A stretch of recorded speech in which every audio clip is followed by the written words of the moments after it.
you've got that adrenaline from just having that crew next to you the entire way and pushing you, because you know, okay, there's got to come a point where we've got to break these guys and we've got to move, otherwise we're not going to win this. 1, 2, 1, 2, 3,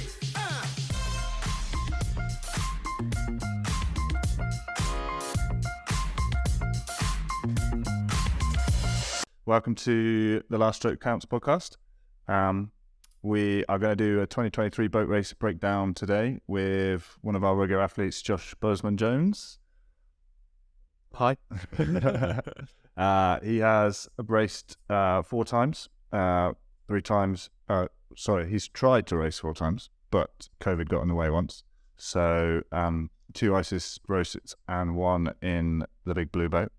So yeah, really good to have him here, and I think the right kind of people to chat through some of the races and see what we've been doing and what maybe Oxford can do in the future. Yeah. Cool. Let's get into it. So initial thoughts then from the weekend? You were there anyway, weren't you? Yeah, no, I was commentating on the reserve races, but managed to watch the women's and men's races as well. Yeah, a bit heartbreaking, to be honest.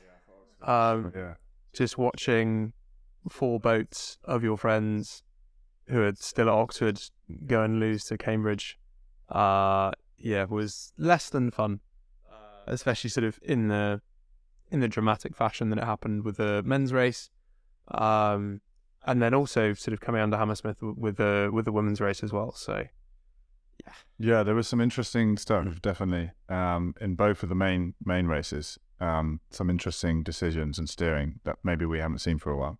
So some stuff to talk about, definitely. It's difficult to kind of get a sense to other people about how important it is, I think. And you hear some chatter definitely in the rowing world, it's just 2 universities, it's not open, it should be a race for the best universities and all that sort of stuff. But when you're in it, the history of that event is obviously massive. And the fact that it is the only thing that you're aiming for makes those 2 factors make it so much more of a big deal, I would say.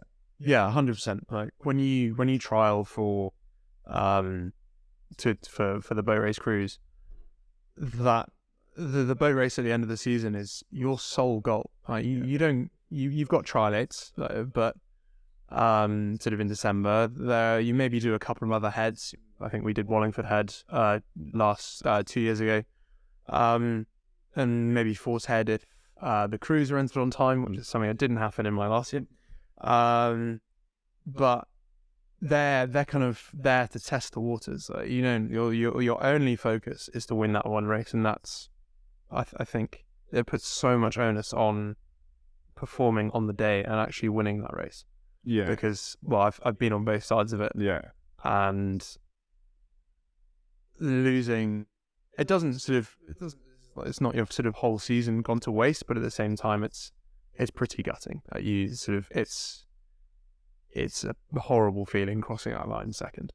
I think also there's a limiting factor to it.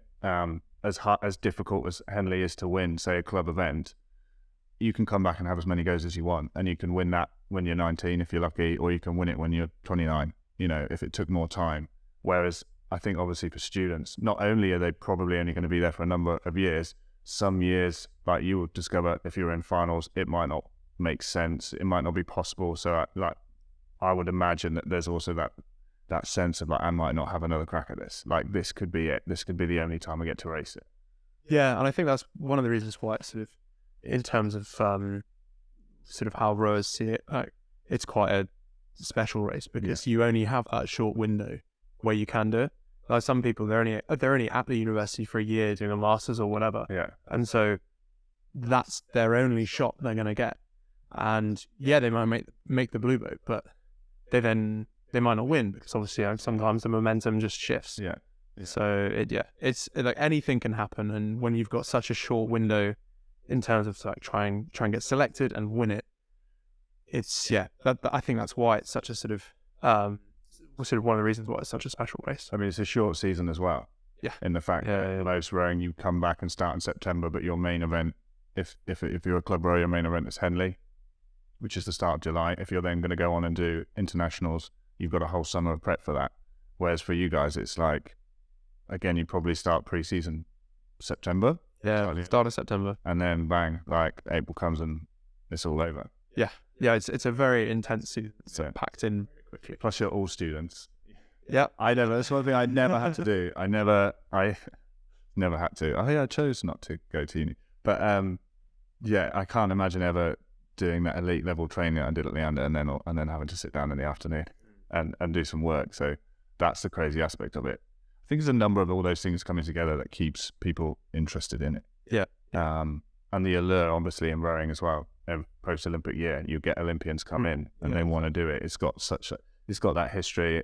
Everyone, I don't even know what they say. The viewing figures around the world are unbelievable, like 30 million or something.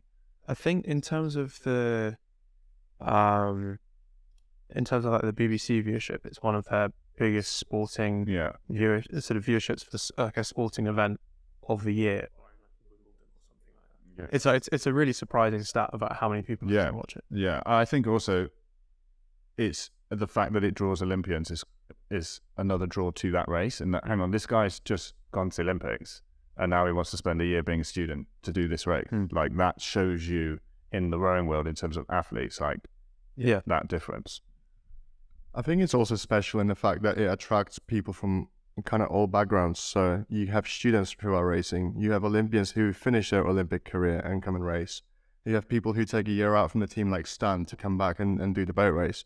But you've also got obviously people who've done the boat race and then they're going to trial for GB and trying to get into the Olympic team. So it really spawns like athletes from the entire spectrum. And Josh, you fit into the last one. So you've been at Oxford from what year? So I started in Oxford in September 2018 and I finished my degree in June last year. So 4 years doing chemistry undergrad. Which is not many people do the boat race as an undergrad, would you say? I'd say there's been a shift in recent years, especially at Oxford. I'm less sure about Cambridge. But in my first year, most of the squad was undergrad. Right. I think, before people started getting cut, I think we had like 7 undergrad chemists. Okay. Sort of at the very start of the season. Yeah. And so I don't know whether there's been a shift in terms of recruitment or whatever, but there's definitely a higher number of undergrads who are trying to do it. Yeah, not to say that it's easy to do it either way, but for quite often PhDs, it's sort of more like a full-time job as opposed to a degree. There's sort of more like a 9-to-5 style thing, or a lot of you might be more able. It really depends on the area. Yeah. So Angus Groom, for example, last year, because he's doing a STEM DPhil, right. So sort of medical sciences. Pretty sure that's what he's doing. He would have to be in the lab. Yeah. He has to run experiments. Yeah. Without experiments being run, his DPhil doesn't happen. Yeah. It's very much on him. And with me, last year, I was in a similar position because the chemistry undergrad, the final year is basically, it's a research project. Yeah. And so when I had to run experiments, I had to be in the lab. Yeah. Whereas, say, like an undergrad doing, say, history or English with sort of fewer contact hours, there's less sort of prescriptive stuff that they have to attend. So they can choose around. Yeah, exactly. Yeah. I mean, helpful tutors also help. Yes. Yeah. I did. So 3 weeks into my time at Oxford, so literally first year, I've handed in 2 pieces of work because for chemistry at Keble we get 1 like cheat sheet a week, and that can take anywhere from like 10 hours up to 30. Yeah.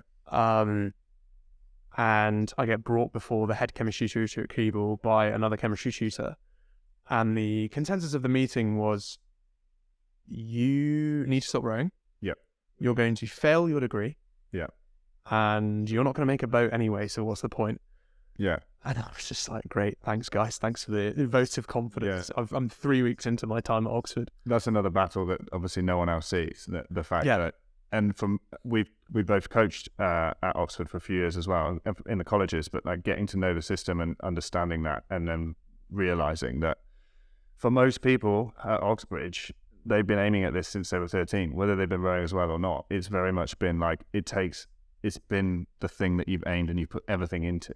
So to then be there and having to juggle this thing with rowing as well is pretty huge. And then if you don't have a tutor who's on your side, I've heard stories. I mean, I've heard a friend of mine, a guy called Charlie Greenway, who did go into do a degree at Cambridge eventually, but the first time he applied, he went into the interview and talked in the interview about how he wanted to row as well.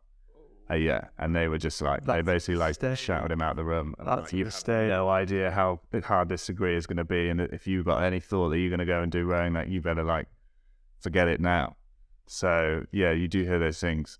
It's quite interesting. But just going back quickly to Angus Broom again, if you want any more reason or any more ability to show what it means to someone who's of his standard, who's rowed at the Olympics, that guy rowed his race with a slip disc. 2 slip discs. 2 slip discs. Yeah. So I had to sub in to the boats on the Tuesday before the race. Angus, I don't think, could sit down because he was in so much pain. And every morning before they would then go out, so when I then wasn't subbing into the boat, he would get warmed up by the physio for like 30 minutes before the session so that he could get in the boat and row. Yeah. Like, if there's any, like, that's how much this race means to people. Yeah. You can't, it's impossible to tell people how that feels. I've slipped and torn discs, and the normal procedure after that would be to do 0 activity for maybe a week or 2, get some steroid injections, and then slowly over the basis of 2 or 3 or 4 months, depending on how it is, get back to fitness, do all your core work. But like, the thought of having a slip disc and going sitting in a boat, to me, it's like, that is unimaginable pain. I don't know. I think his hips were flaring up as well at the same time. That's unbelievable. Unbelievable. I'm pretty sure he had a hip replacement surgery a few years back. He wouldn't be the first. There's some other guys that it might have been hip replacement. I think he definitely had some injections and maybe labrum tear. I think it was hip replacement. I think it was a labrum tear repair. I just remember there was a time at Leander when he had to like take time off, and I don't even know if he was able to walk. And I just heard that he had a hip replacement. Yeah, I think it was a labrum tear. Well, I mean, he said, they asked him in the footage, she said, how are you doing? And his response was, well, I'm walking now. So that kind of puts it into perspective. Like, he's obviously had a bunch of time. We're coming back from that. Well, that's also what it takes to win the boat race. I mean, you have to do your degree. At the same time, you have to sacrifice all your social life or everything that you want to do extracurricular, and just focus on training. How many sessions did you do a week in Oxford? It was normally 12 sessions a week. And so, because I had lectures at 9, I'd go to the early morning erg at 6:30. I'd get back, I'd have my breakfast, wolf down breakfast, quickly shower, run off to my lectures at 9. And then at 1:30, we'd be driving in the minibuses down to Wallingford, where the boathouse is. And then ABC involves a lot of faff, unfortunately. So every club. So you'd get back at 5:30. 5 if you're doing really well. Yeah. But over the summer in 2021, when me and my pairs partner James Ford, who was the bow seat of this blue boat and bow seat of the blue boat when I was in it, because it was just he and I in the pair, just training by ourselves.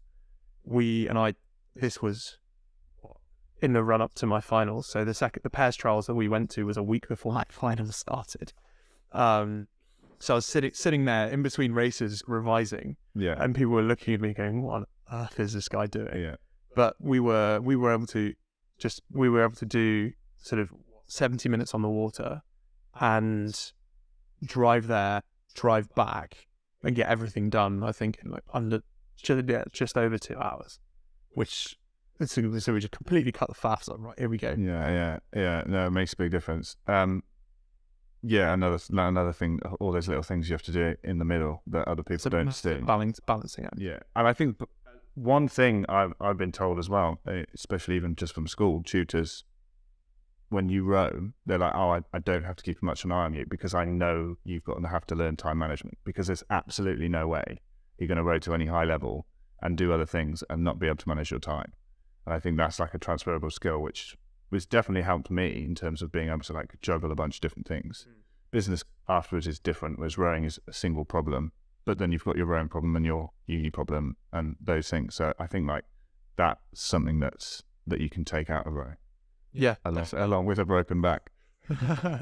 I mean, that's the only other thing, just again, to go back to Angus, rowing on a slip disc, it's not just a case of, okay, the next 6 months are going to be really hard. I mean, that's a case of like, I'm probably going to struggle with my mobility in the second part of my life. And that's something that comes into effect a little bit when you push to that amount of level.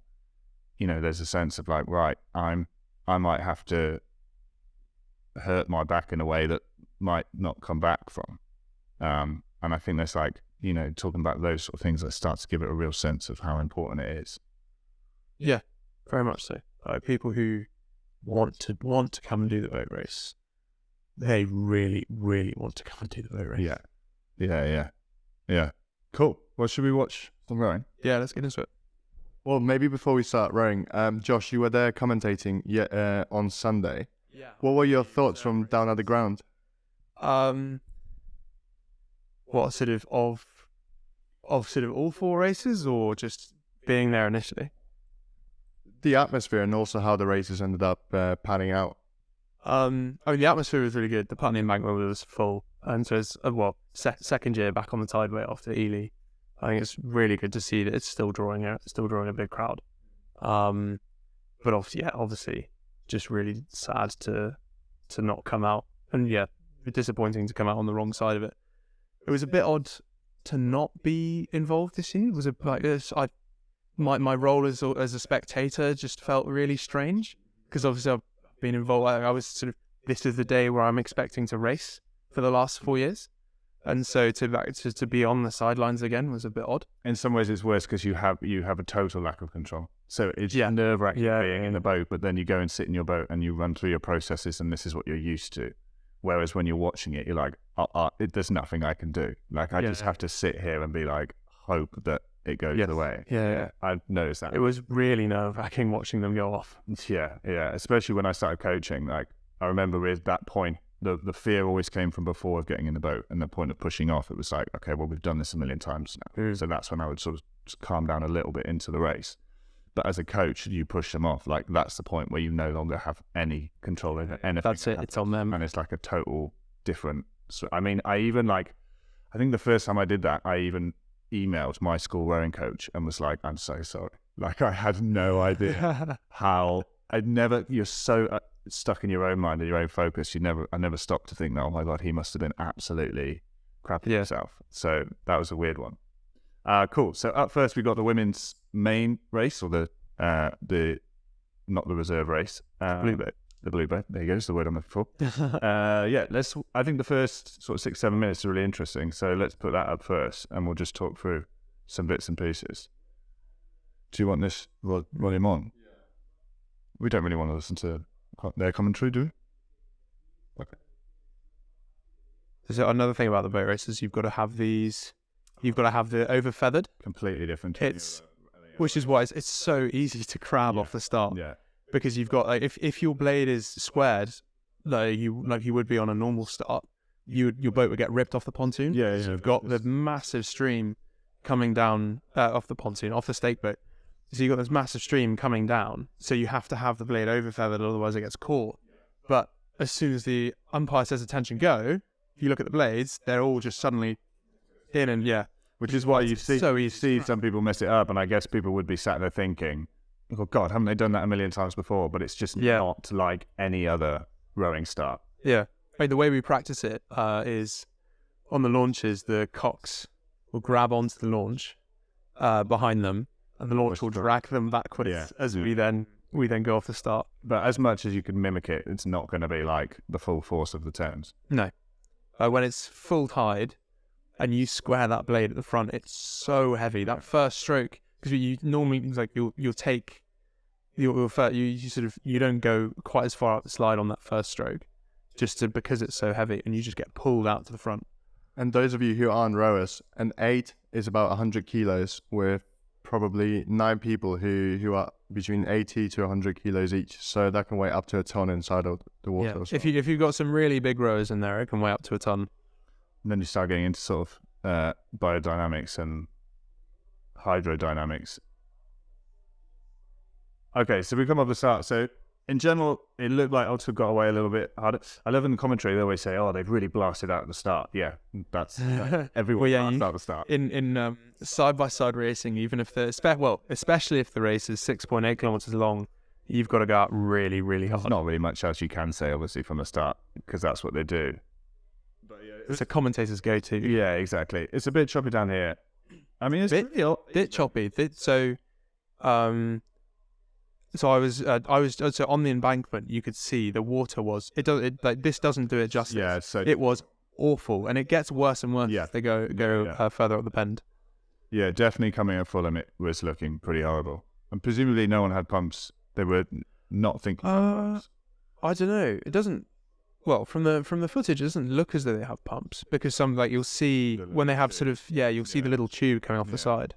They've got the big decks on the bow canvas. Yeah. Well, interesting. Cambridge don't have that.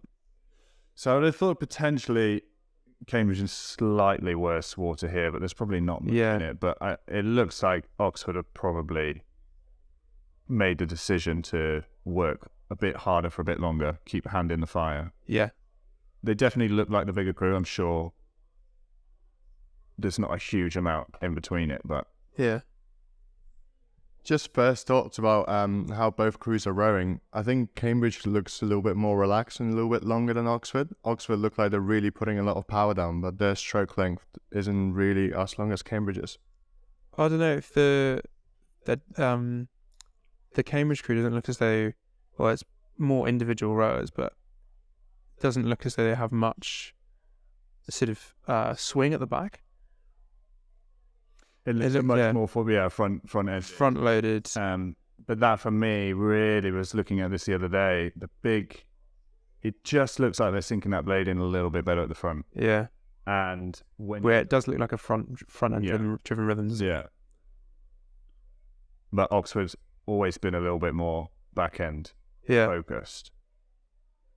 Where Oxford, I was sort of taught to, this sort of style was to open my hip angle at the same speed as I open my knees, in terms of, so like the angle in my hips and the angle in my knees would sort of open at the same time. Mhm. So you wouldn't. So this is what I'm now having to relearn at Leander, Mhm.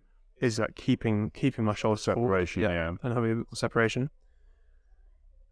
But I think the idea is that it's sort of meant to be sort of more efficient to do that kind of style at 36 over a long distance. Yeah, exactly. I think that you have to approach this race differently. It's Yeah, 100%. over 3 times longer than a standard race. Plus, with the stream and the conditions and stuff, it really is just a war of attrition. As if you're fast enough to not get dropped off the start, after that point, the first 2 minutes, it's just can you take an inch more each stroke? Yeah. Because over 20 minutes, that's going to be. Oh yeah, it's tiny margins. Yeah. But because Sean would always use we would sort of use an example of like putting in a push, because if you put in a push for 10 strokes, and you go from say pushing through 380 watts to 450 watts for 10 strokes, realistically you've then just gone way too far over the red line, and then you're going to come back down and you're only going to be able to be pushing sort of 360 watts. And so you've kind of like done yourself in a bit there. So Yeah. the pushes need to be literally 5 watts, but over the course of the next 5 minutes. And it's just taking that little bit every single stroke. And you have to be so in tune with your rowing to also be able to make that kind of adjustment, because there's a big difference between, only adjusting 5 watts and 50 watts, or say more even. So just to be able to keep that under control of the entire crew, it takes a certain level of skill. Yeah, there's a lot of control in being able to do that. Yeah, we're at nearly 5.5 minutes now, which is how long a men's 8 race would Yeah. last. In a women's 8, they'd be absolutely winding up, just going in for the finish, whereas they're barely into the race at this point. Yeah. That's interesting. Oxford have got the telemetry on. I thought that's the sort of thing you'd take off for a race like this. One thing I know is It's like 8 kilos. heads in the boat, quite impressive from Oxford Yeah. in general. Early on, and really sticking to it. The bow seat, she's just absolutely eyes pinned front, which is really good to see. You always start to think when the heads start swinging. So they're starting to, they feel as though they're losing control. Yeah, losing control, losing contact, or potentially that little voice in your head is just popping in and being like, "Oh, what's going to happen?" How much did you think when you raced it? How much did you think of the weight of the statistics every time they go through Hammersmith Bridge? You know, they'll give the statistics. So many crews leading at Hammersmith. Oh yeah. I think Play on you. I think I've always wondered doing that race. And if you're down at Barnes, are you like, oh man? It's going to depend on the conditions, how the cox is talking to you, I guess. I mean, if you're down at Barnes, you know you've lost, but at that point you kind of know you've lost already. Like if you're down at Hammersmith, obviously, if you're clear water down at Hammersmith, you've got a very small chance of coming back into it. Yeah. But if you're within touching distance, like, Yeah, it's very doable. So this is really coming now. Like the pinch point is if you let that crew get enough ahead that they are able to row in front, so they have to stay on their stations slightly either side of what the umpire considers to be the centre line of the river. But if you get ahead, you're then allowed to move in front. But the rules are you've got to. Okay, so you can see the Cambridge Cox coming across here, and at the moment.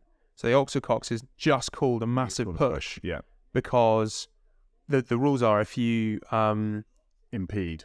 Well, yeah, so you have to be a length clear water and moving away, so you're not going to impede the other crew. Mm-hmm. Whereas here you can see the difference. It's a matter of feet. It's very tight, yeah. And so if you are allowed to go for the bump, sort of almost like Torpiton Summer 8. And if you do bump the crew in front of you on your station, the crew in front of you will be disqualified. Yeah. So that was a risky move. Yeah, very risky move coming across like that. Risky move or smart move? Getting that close, really risky. That was down to like 2 feet. That's really risky. Like fair play for taking hold of the situation, staying there as long as you could, and then moving back. But the difference again, you add rowing in the wash of a boat is really difficult. So the point of trying to get in front is if you've been able to move faster than the crew up to that point, and then you get to send your wash to them, the likelihood of them coming back. Difficult, yeah. But as I was saying earlier about the big pushes, they just put in a massive push because that was their point. Like, right, we've got to win the race now. Yeah. And so they have gone way over the red line and will now be sort of suffering a bit. You can see it opening up, yeah. Yeah. But no, I agree with you. I think at that point that, like, with that little gap, there's nothing else you should have done than go for it. We had that in my first year with the Isis Goldie race. Yeah. It was just under Hammersmith. Cambridge came across with 2 feet of clear water.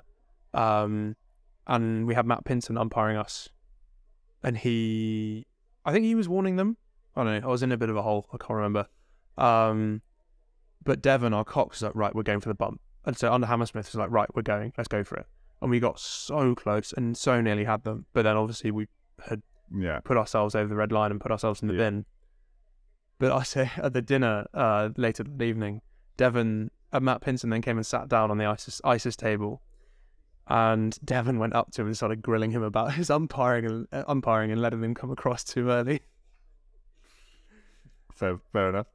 I mean, I still, like, at this point, like I said, Cambridge have probably moved out to, without something going wrong, without someone blowing in the crew, you should think that they would go the whole way. Yeah. And this is still impressive that the Oxford heads in, there's no one looking round. The Cox is doing a great job of controlling them. But with that sort of distance now, and yeah, I'm assuming anyone who's listening to this has probably watched the races as well. So from this point on, it really they just maintain or creep a little. So where are we in the race? So we're through Hammersmith, coming up to halfway. Yeah, about halfway now. We're coming up to the eye. Yeah, so you go past St Paul's. So I think it's maybe a minute from Hammersmith to St Paul's. Yeah. And then it's roughly like another minute to get to halfway. So halfway is just before the 8, and there's a set of blue doors on the Middlesex side. Yeah, and that's the halfway point.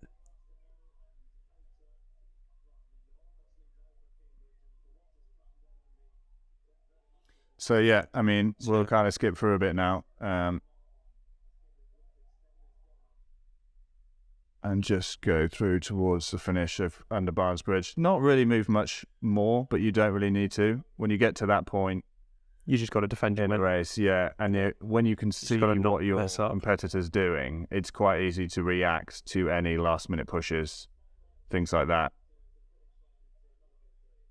Plus, there's a sense of maintaining control yourself. Should a last-minute push come, you want to make You want to be sure able to you're ready defend for it, that. don't you? Yeah, yeah.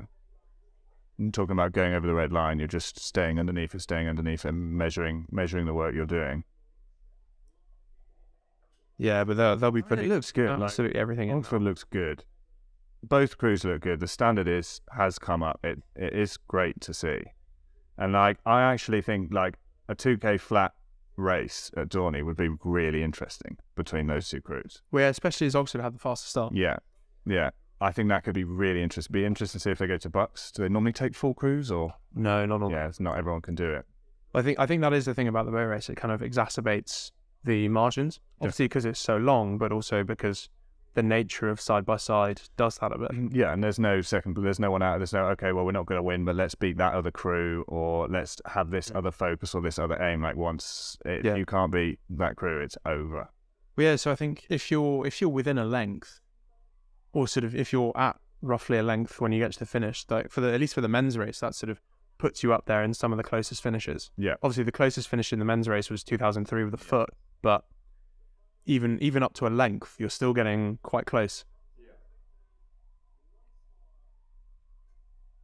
But it's been a while now since Oxford women have won on the Tideway.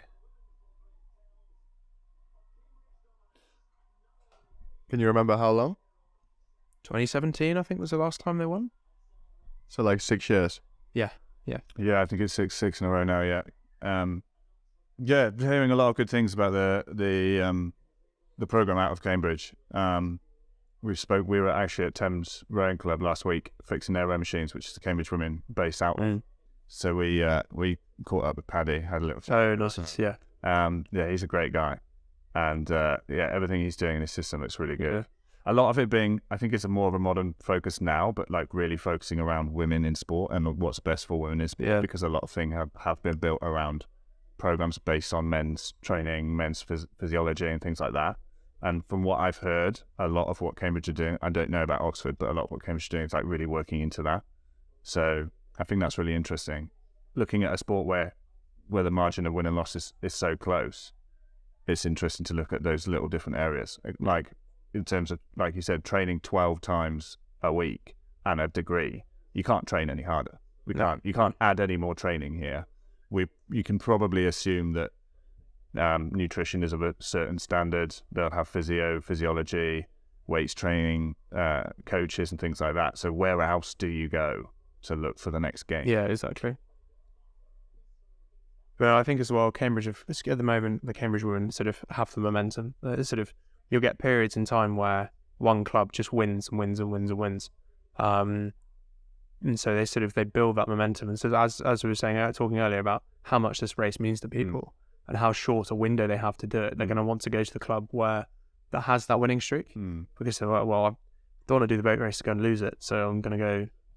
I hear people talk about as well, like the habit of winning or the habit of losing. And the sense, if you haven't won for 6 years, if Cambridge go half a length up, then there's that doubt. It's like, well, here we go again. Yeah. Whereas if Cambridge went half a length down, it's like, well, but we haven't lost for 6 years. Like it's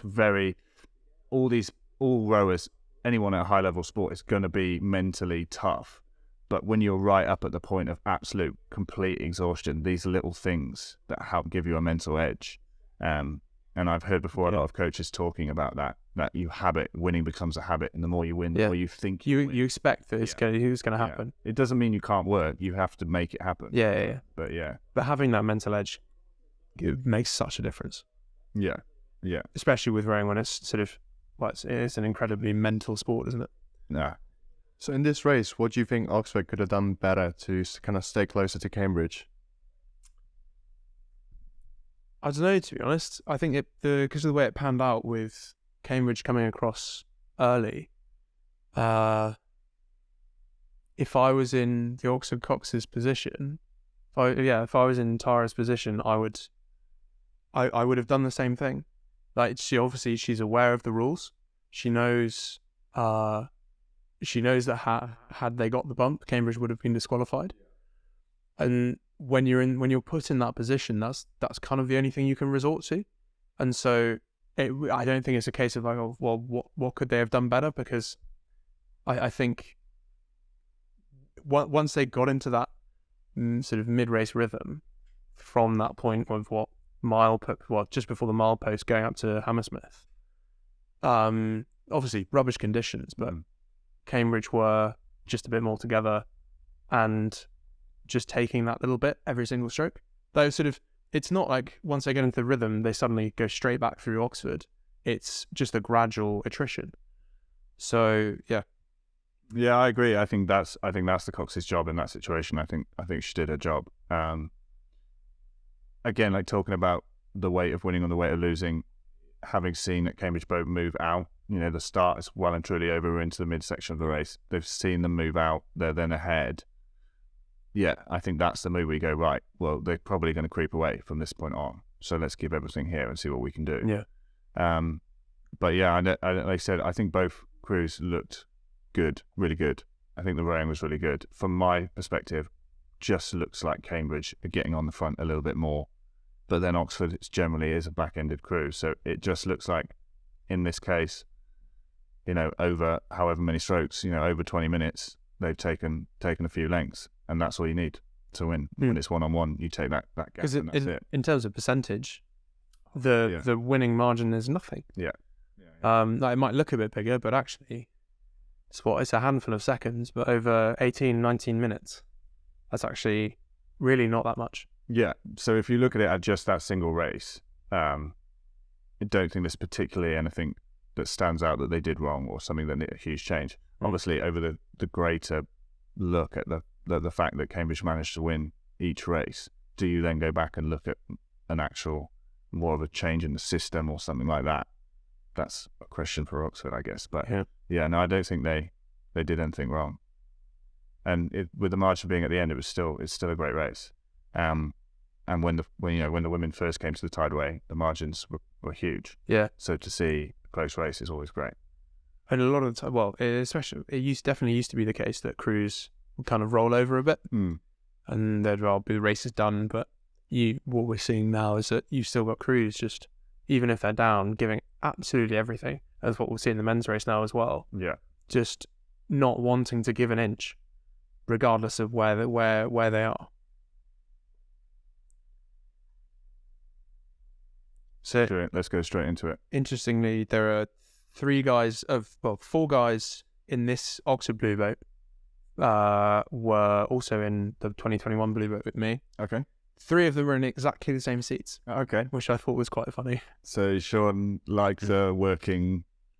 If it works, it works. If it ain't broke, didn't fix it. Didn't quite work in 2021 in terms of the result, but if he's happy with how they are in those positions.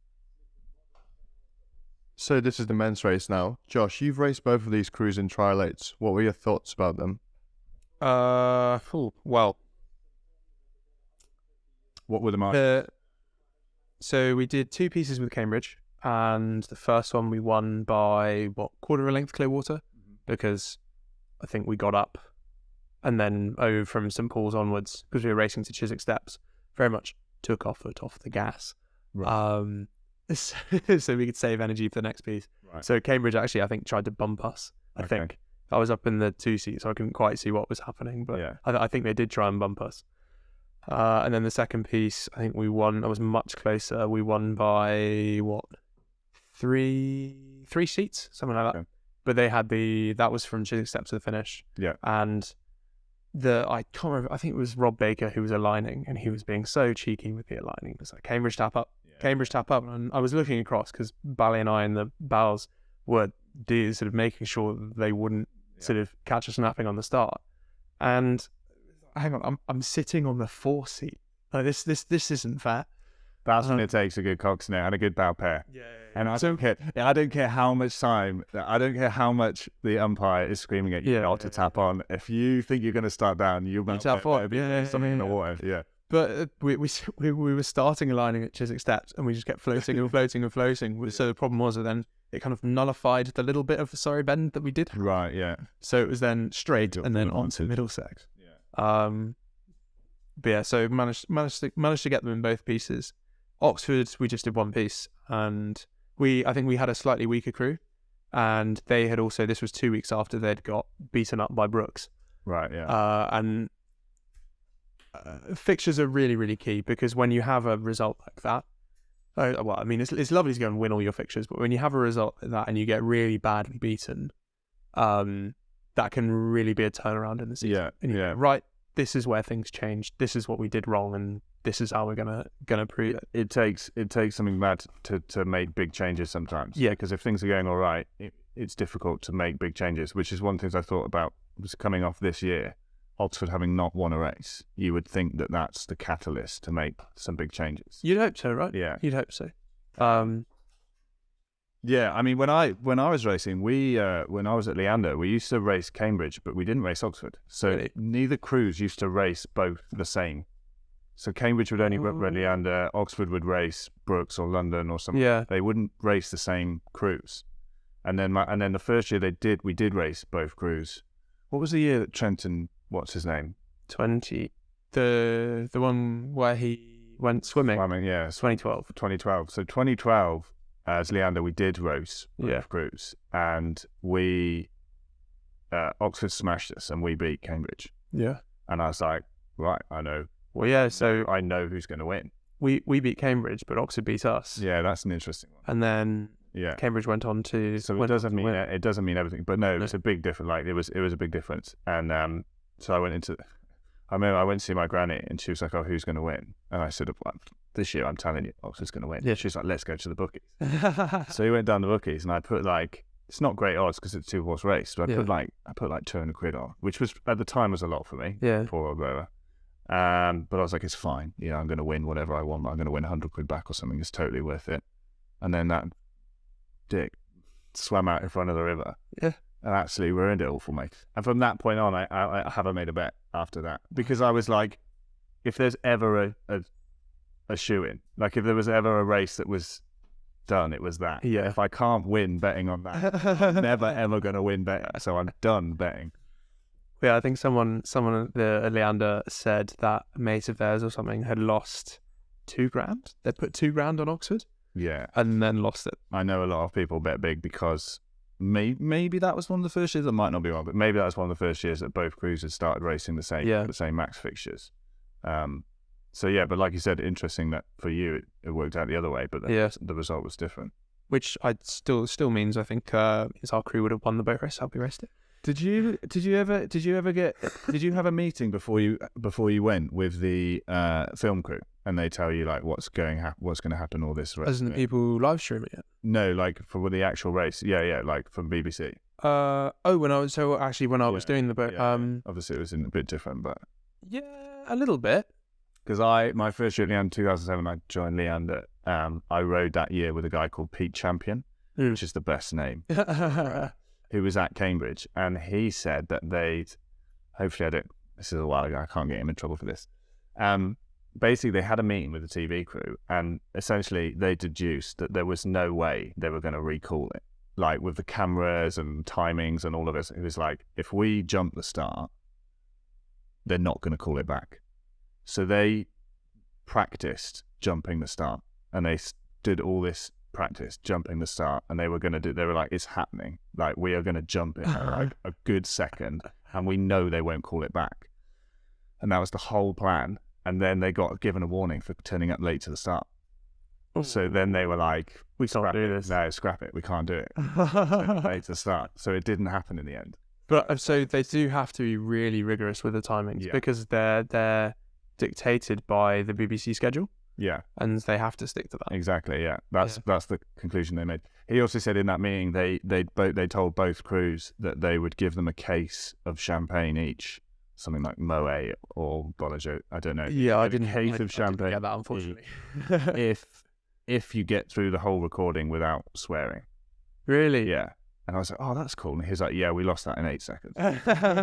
Well, so Jack Totham, who was the bluebird cox last year, he's now coxing at Leander, Oh, yeah. and he brings it up every now and then, and it's evidently really annoyed him because on the BBC coverage of last year's race, the commentators apologised for Jack's language, but when you listen, Jack obviously has his recording. Jack has listened to his recording and hasn't actually sworn. Yeah, I've heard this as well. Yeah, I've heard someone tell me about this as well. The other thing I find funny is when like they're in the middle of commentary and they go, well, let's go to the Cox and see what they're saying. And then they cut to the Cox and they go, oh, let's fucking or whatever. And they're like, oh, we're so sorry for the language. I thought, what do you think expect? was going to happen when you cut to the Cox's mic? Yeah. Right. Let's get on with this one. This is another interesting start for sure.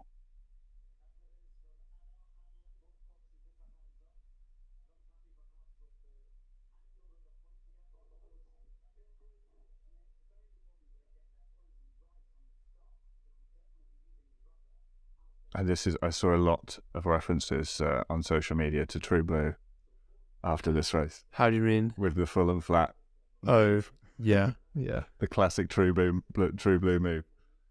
Well, so apparently Jasper had been sort of beckoned over to Rob Baker's launch during the warm-up, and that's when the decision was made.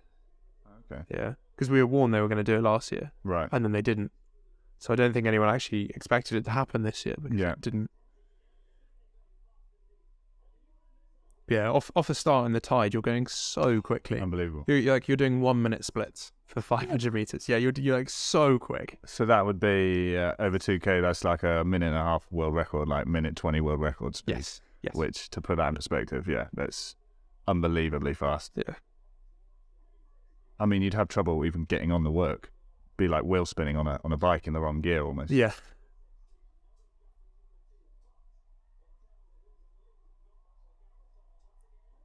Yeah, so at this point they were coming past where I was based at the sailing club. And I was on the roof and we were watching because I was commentating with the 7-seat Tassilo, his sister. Mm-hmm. And she was at Cambridge last year, but Tass was at Oxford. He was in the 7-seat of Isis with me last year. And at this point they came past and Oxford were up. And we both breathed a sigh of relief and like, brilliant, Oxford are up. Great position to be in.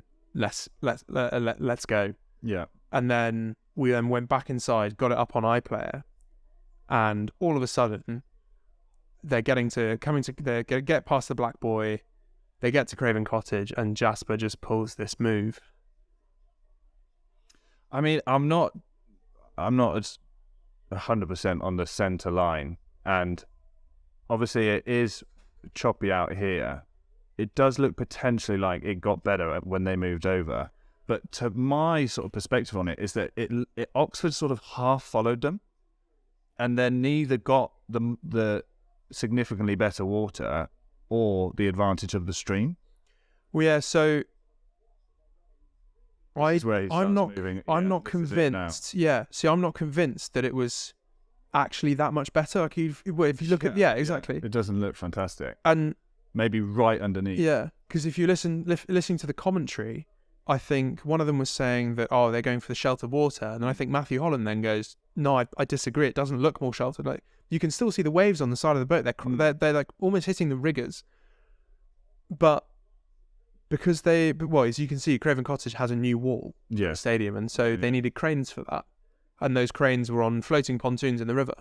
So for those floating pontoons, they needed to dredge the river.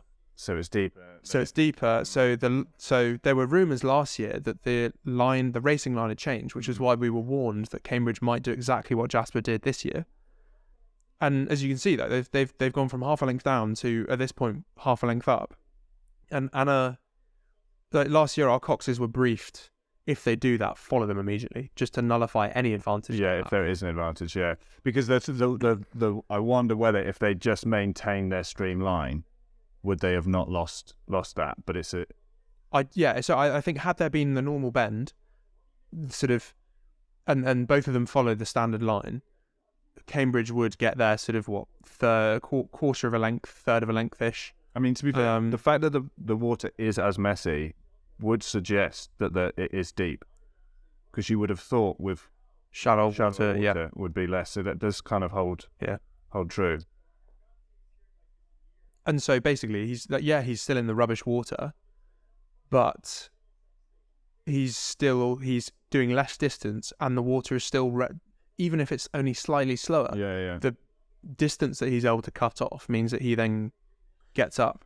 Well, that again, for long term, if that is true, that could make a significant difference between which side is beneficial, and potentially. Well, if that is the start positions would have to move.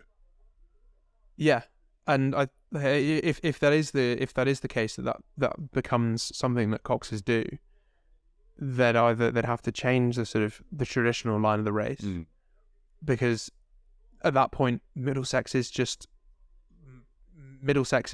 side you want. Yeah. It's like no question. There's still at the moment there's some deliberation. You're not sure who wins the toss, which one they want. It'll depend on their plan. Because normally a crew that chooses Middlesex, like the Cambridge men's crew last year, a crew that chooses Middlesex is a crew that traditionally a crew that doesn't back themselves, and so they want that early advantage off the start to get up, because obviously getting up in this race is everything. Yeah. Like you can be the slower crew, but if you're up and you're able to break the elastic, you can win. Yeah, it's funny. I've heard a lot of people refer to it as an elastic. It's so difficult because obviously the crew behind you is reacting always. It's very, very difficult to break. Here we come into the Cambridge again have moved over very early. Trying to send his puddles down as much as he can. It's really, really sort of cunning coxing almost. He's trying to push the but interestingly, Oxford were being warned for that. Yeah, I mean they had to steer out of the way quite a lot as well. He definitely realised he's coming a little bit too early, and there's that fear of getting hit. Yeah.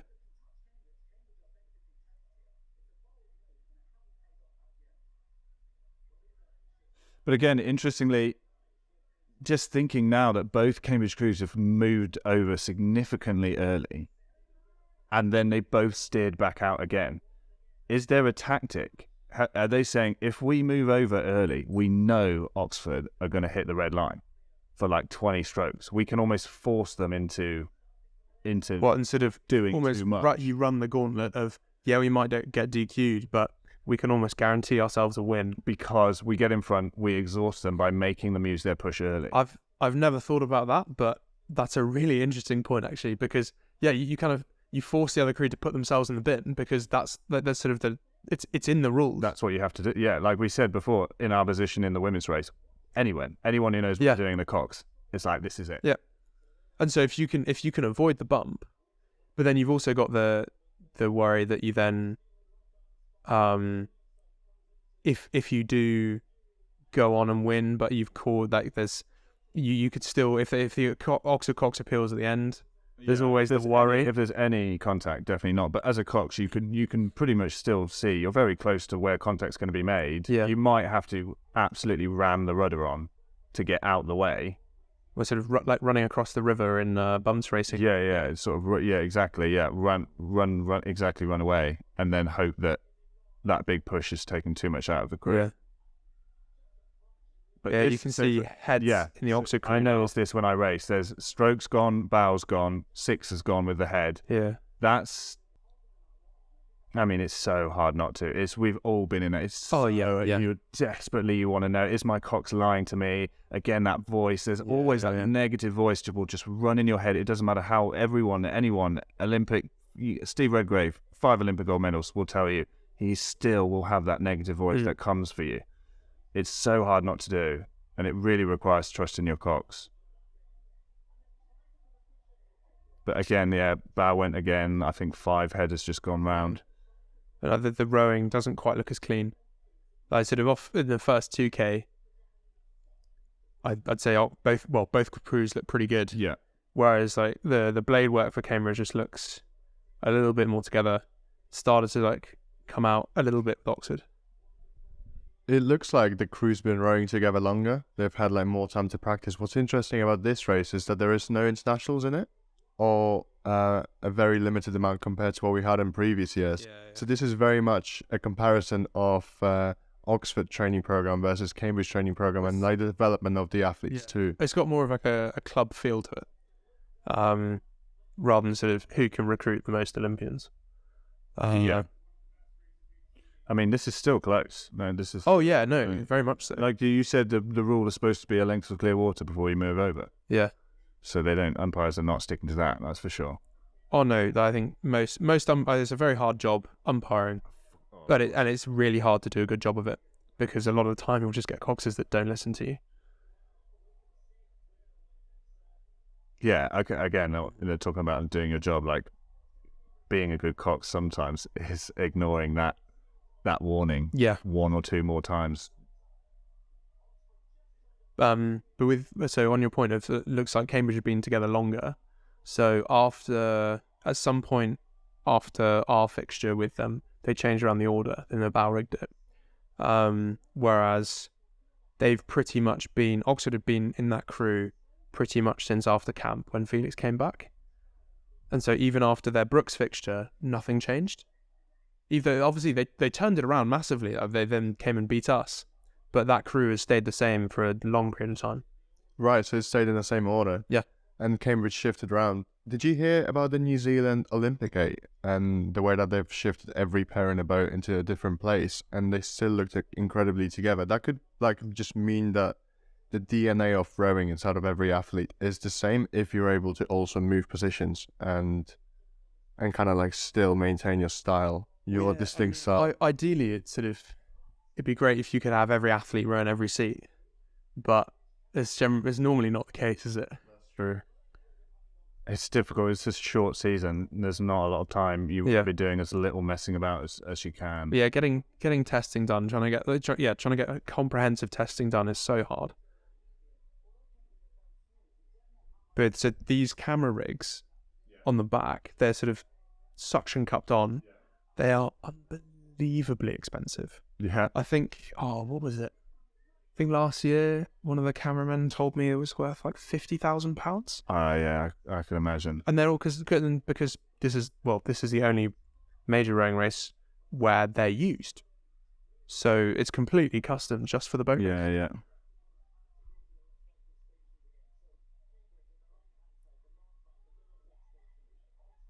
Yeah, you can see Felix is really starting to hurt. This is definitely a push here, yeah. So where are we in the race? So hang on. Over halfway. This looks, I'm just looking on the side here. That's Chiswick Steps there, I think. Yeah, that's the Chiswick Steps. Well spotted. Yeah, they're the elusive Chiswick Steps. So yeah, they're what? Well, as you can see, 11, just under 12 minutes into the race. In normal conditions, the sort of Chiswick Steps is maybe 10 and a half minutes, maybe 11 minutes, rather than sort of 11:45. So these are quite slow conditions. Well, yeah, you can see the records of Chiswick Steps, 9:56 versus 11:21 this year. That's a big difference over the same distance. Big difference. So how much do you think will come down to wind versus the stream and the tide? Because tidal is quite unique. It's quite a unique piece of the river. Yeah. So the tide has a massive effect on it. The sort of, depending on how much rain you've had, whatever, the tide speed can vary, but wind as well. Again, if you've got a headwind, it's going to really, really slow you down on the sideway. So with the turns, generally with a strong wind, there are certain parts of the course that kick up much worse. So Hammersmith to Barn Elms has obviously seen one that can really kick up the prevailing wind. But so there can definitely be advantages on different sides depending on the conditions. Well, you can see here the conditions are far flatter. Yeah. Sort of the boats are moving far more, sort of still better platform. There's still just over a length in it. Like at this point, should you have something left in the tank, it should be possible to get back. But well, I mean, Barnes is rapidly approaching. Yeah, it's at this point in the race, it's come away a little bit more now. At this point in the race as well, it's quiet. You've gone past St Paul's. You've gone past sort of Chiswick Steps and Chiswick Pier, where there's still people left. Yeah. And then you're coming to sort of the more rural parts almost. Before you get to Barnes and the bandstand and Barnes, that you can see there's parks pretty much either side, and so there aren't really many people there watching, so it's quiet. You've just got your cocks, Like you're just waiting to get to the bandstand because the bandstand's about 5 minutes left. Yeah. Yeah, I did. First time I ever did anything with GB, we did an under 23 that we raced Cambridge in 2009, and we went off the start and we were level to about Barn Elms, maybe the Depository, and then they went up and we rode through to about halfway, and I remember sat there thinking then, like, this is horrific. Like, if this was like, the culmination of your year of training, like once you're down, it was just the most horrible thing to row in. Yeah. Because there's nothing out. There's no other aim. There's no second instead of third. There's no there's no second. There's no second medal. Like no. Yeah, there's nothing to race for. Marker, yeah. Yeah. Well, at this point, you've just lost and you have to accept it. Yeah, I think at this point, they're far too far. Had they been still in contact, it's always possible, but also Cambridge would have the inside of the bend. But at this point, there's clear water. Cambridge can kind of control it from here. Yeah, in general, because, like you said, if they get more than their length, it's pretty much considered the race over. What a losing crew will do, even if they're using too much effort, you have to stay within the length. So you will spend the first half or the first 2/3 of the race doing anything that you need to do to stay in contact. And that if that means that you then lose by more, well, so be it.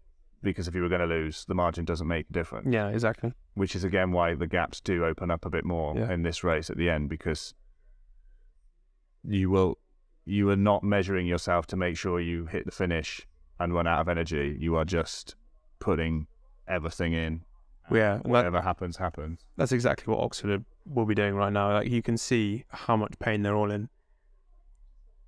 Yeah, it's not like in a 6-lane race when you have a very measured, right, at 500 we will do this, and at 250 we will do this, and then 100 we'll do this.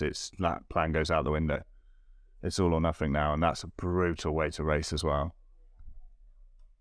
I would say the Oxford crew still looks quite tidy considering like how far they're into the race and stuff. And obviously just being down is always harder than being in control, like we said, because it's a lot harder to get out of breath when you're rowing in your own rhythm versus if you're chasing, you have to be kind of like double reactive to the other crew. So from a technical standpoint, they're still very much so together, and I wouldn't say the quality of their rowing's decreased in any way. No, both crews still look good, for sure. And like you said, no Olympians, definitely some under-23 internationals, but really good quality from both crews. Their Cambridge Stern pair is the GB U23 pair from last year. Yeah, and obviously not going to be bad. 7 seats Tassilo, he was 5 seat the German U23 in 2021. James Doran in the 5 seat the Oxford boat has been to Europeans. Alex Bebb has I think in the 2 seat of Oxford, he's raced for Canada U23s. Definitely future senior athletes, for sure.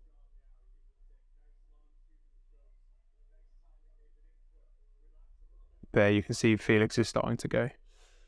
Initially, I said to you earlier, I thought maybe he'd blown his back because it looks like he just wasn't taking the first half. But obviously, as you get towards the end, you can see it's just total exhaustion. I mean, even the best of the best, there's not many who are able to row themselves into that condition. That takes some sort of, you have to have a bit of a screw loose, but then probably all the people we're watching right now, in order to do this in any way, you have to have a bit of a screw loose. That's why you're both in the stroke seat and in that race. It's no accident that you're going to end up in this position at that particular event, unless you got a screw loose and you can end yourself to that kind of level.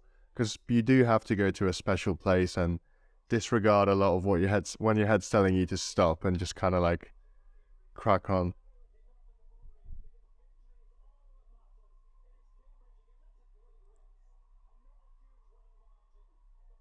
Like you said, yeah, not even a length and a half. No, exactly. I mean, for sure, Cambridge probably measured their finish a little bit, but as far as boat races are concerned, that's tight. Yeah, they don't look as broken as the Oxford crew will do. Again, I'd love to see 2K. Size, yeah. I think that would be really interesting. Yeah, it's talking about the mental stuff. You know, like you said, both crews have just given the same expenditure. Cambridge are screaming and shouting. Oxford are absolutely done. That's just the mental aspect of it. Like knowing you've won somehow gives you so much more energy. yeah. It's weird, but it is. It is how it goes.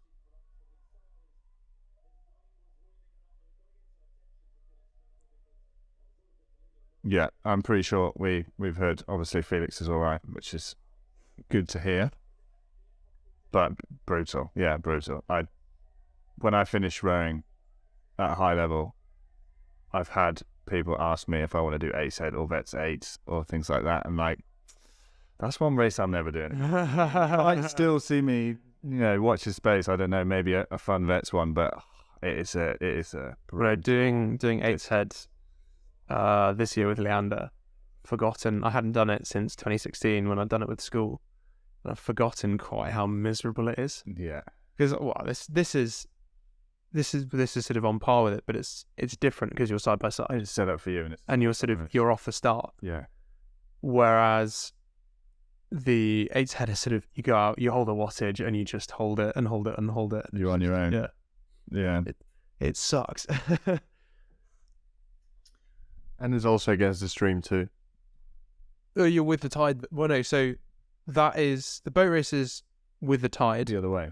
But it's sort of nominally against the stream, because it's with the tide. The stream is very much going back in, whereas 8 head is with the stream and with the tide. So it's just you've still got the sort of same run, if that makes sense. The water's going in the same direction that you're going. But then depending on where you start, so for Division 1, it's fantastic. Yeah. But if you're number 500, the tide slows down. you're getting absolutely no help. Yeah. Would you want to talk a little bit more about that before we watch some reserve races? Sure. Josh, what was your impression of what Oxford could have done better in this race to kind of like stay closer to Cambridge? As we saw, the margin wasn't that big, but we've already discussed how they like open and close up in this sort of race, and what you do to kind of like maintain your advantage when you stay ahead.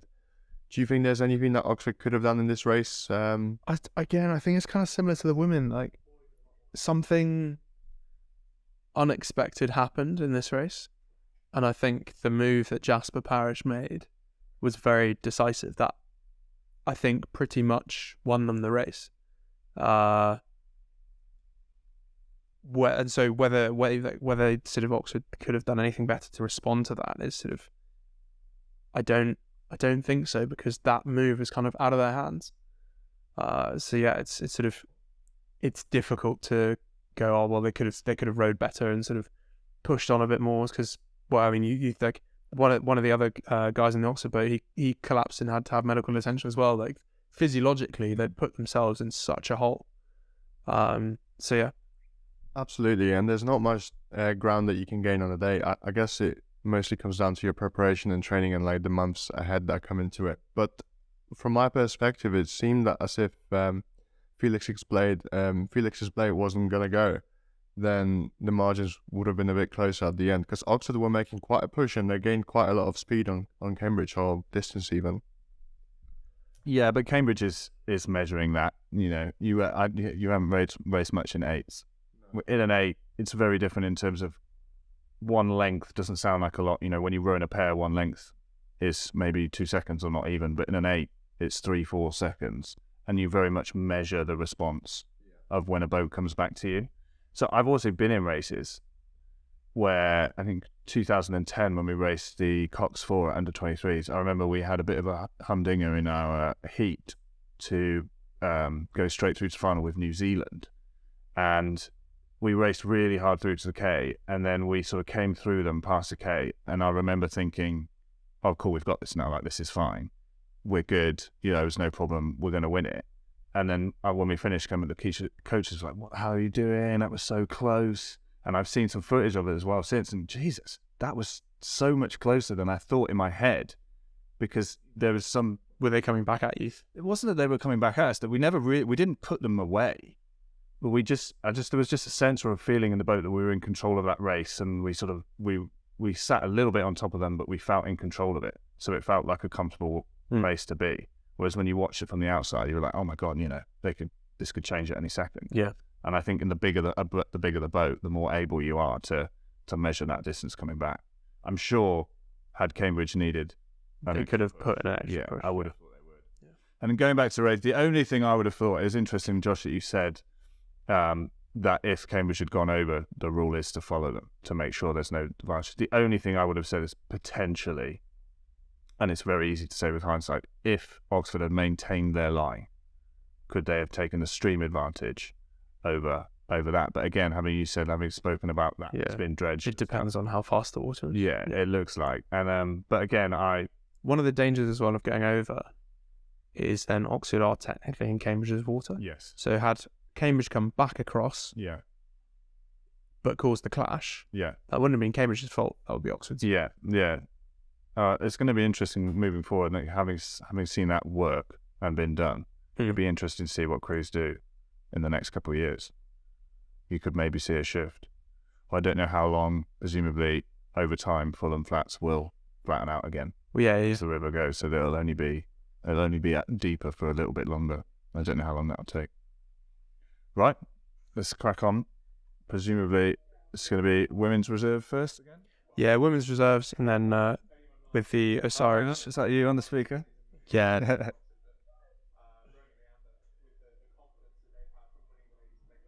Wish tails. Yeah, we don't need double drop. I think we're about to get into it. Here we go. So they go off the start, and sort of quite soon after the start, you can see Cambridge is pointing towards Oxford. Both crews being warned, and watch this. It's just so messy. Both crews just huge clash. Wow. That's nearly like boat and blade. Yeah. Very close. So difficult to row like that. And initially, it kind of looks as though Oxford and the Osiris crew might have come off better. And, well, no, they do come off better. Yeah. Spent so many years being able to judge from an angle which aids in. Yeah. It's a special skill. But then Blondie do start to come back quite quickly. Yeah, it looks like Oxford came off the clash better, definitely. But that's some speed from Cambridge to come back through. That's quite quickly to come back from half a length down. Yeah, so in the Osiris boat, I think you've got two sisters. Yeah. In 3 and 4.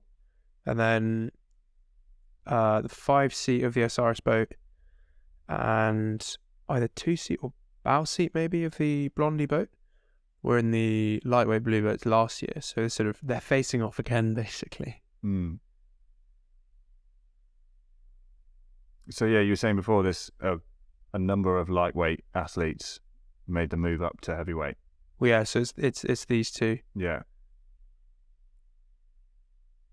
And I think a couple of the reserve men as well. More so with the stroke of the ISIS boat used to row with the Oxford lightweights. And then I think one of the Goldie crew also used to row with the lightweights. Cambridge, was it last year Cambridge women won with Imogen as well? Imogen Grant, who is lightweight, also a British Olympian, so.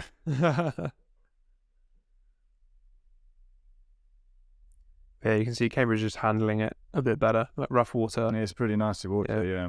But also, all of the Osiris crew were new to the women's squad this year.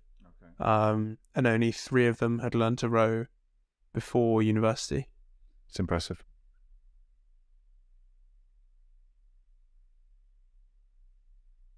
So similar sort of story, really, from the other two we watched, just an inch at a time. Yeah, pretty much.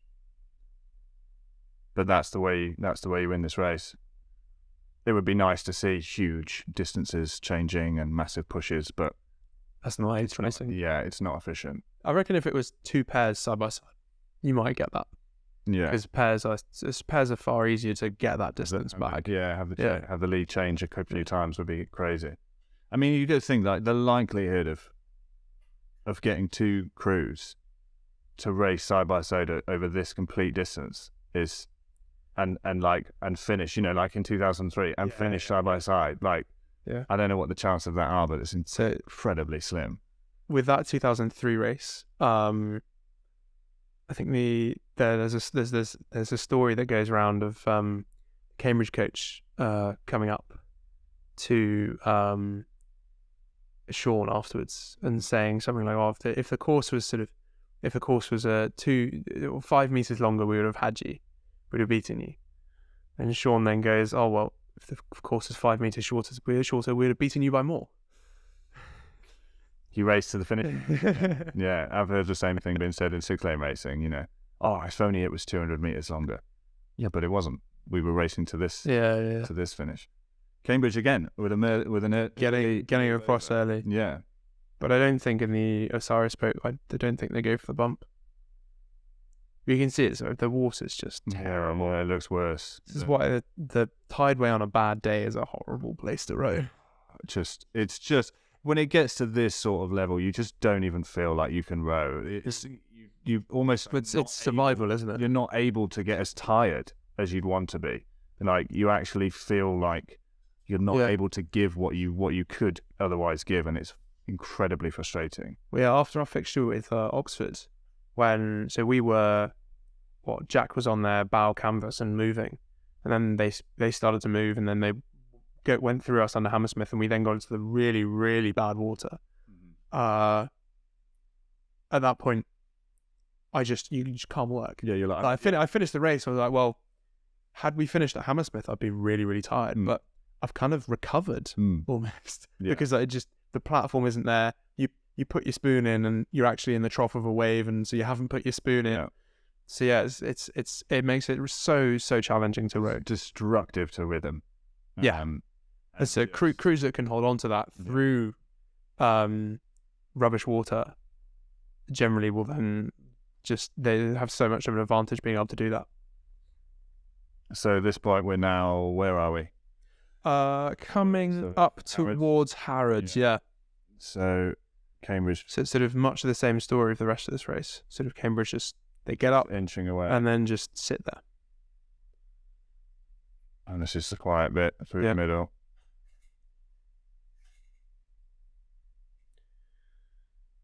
So yeah, because there's overlap with the races. So we split screen. Now we've got the men's reserve underway. Elena, because she was in Blondie last year, sort of a bit later on in the men's race, goes, "Yeah, I love seeing the Cambridge Reserve men sort of in their gold coloured kit." And I just go, "No, I absolutely disagree. I think it looks awful." It's a statement. Yeah, it's a real statement. Yeah, so the stroke man of the ISIS crew, Jan Ole Ernst, he was a lightweight. I mean, the margins at the top are getting so small now. There's a certain advantage on the ergo, and you could say power more of an advantage over a traditional race distance of 2K, but when you're coming out to 6-7K, the efficiency. Efficiency is a real. It's almost like a little mantra of Sean's that you've got to try and row as efficiently as you possibly can. And to become a good almost every lightweight has had to learn to be a better rower, because there is no lightweight rowing as a junior. So especially if you came up through the junior system, if you were going to compete with those bigger, heavier boys. Definitely. You can't rely on just strength and power. So there is even more of a bit of a joke between heavyweights and lightweights, but I certainly say lightweights, you can't rely on those, on just the size of you. You have to learn how to row. Yeah, the videos that Sean shows us are sort of it's the basis of his technical model.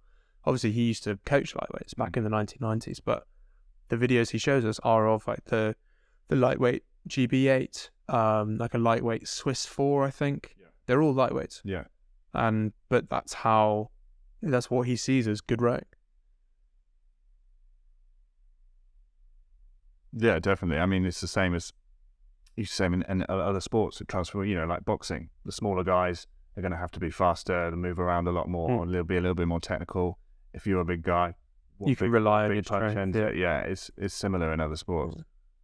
So a bit of a Yeah. So unfortunately, this was the first year the stream was being done, I think, and so sort of basically they're trialing out where they're putting the cameras, how the stream's working. Yeah, haven't quite got it right there. Have Yeah. they? But ideally, a camera on the front of the boat would work perfectly, wouldn't it? So you can't actually see how close the oars are getting. So in the Isis Goldie race at the moment, Cambridge sort of get out to a little bit of advantage as they're going around the Fulham Bend, and it looks as though Oxford's down, but they're sort of starting to inch back as they get through the rough. They're getting through the rough water. They're sort of dealing with it quite well.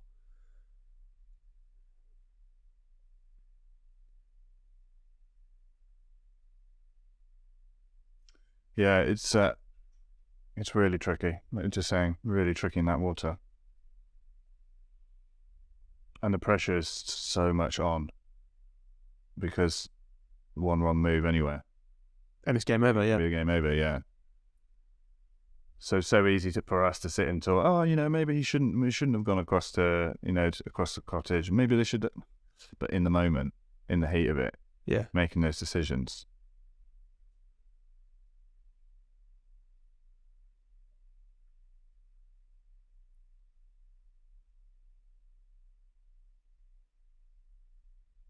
I guess the gap is quite long. You would think the flotilla that follows them, Well, yeah, so disruptive, but you don't get as many crews, presumably, as many boats following the. no, so the women's race you have a flotilla, Yeah, but the women's race is first. Then they have the reserve race for the women, and that's 1 or 2 boats. And men's reserve race again, 1 or 2 boats. And then the really, really big flotilla. So both these races happened in the middle, whilst Yes. on TV you're just talking about, just listening to some faff. Yes. Doing build up for the cruise, that sort of thing. Asking what the weather's doing. Yeah. But I guess so they've got to keep the audience who aren't interested in rowing that much. Yeah. To sort of keep them entertained. I think like what we were talking about, like just going over some of the things that make this different from. Well, yeah, exactly. Yeah. I have done one race longer than this, which is the worst thing I've ever By any done. chance, was that the SHD Nets Cup? The Hansa Cup. Yeah, that's the one. Have The you one done on the canal. Have you done it? Oh no, I've never done it, but So it used watched it. It's like 12k long. It used to be 12.5k. Yeah. So it's on a shipping canal. Yeah. Kiel Canal in Germany. So That's the 4/8, right?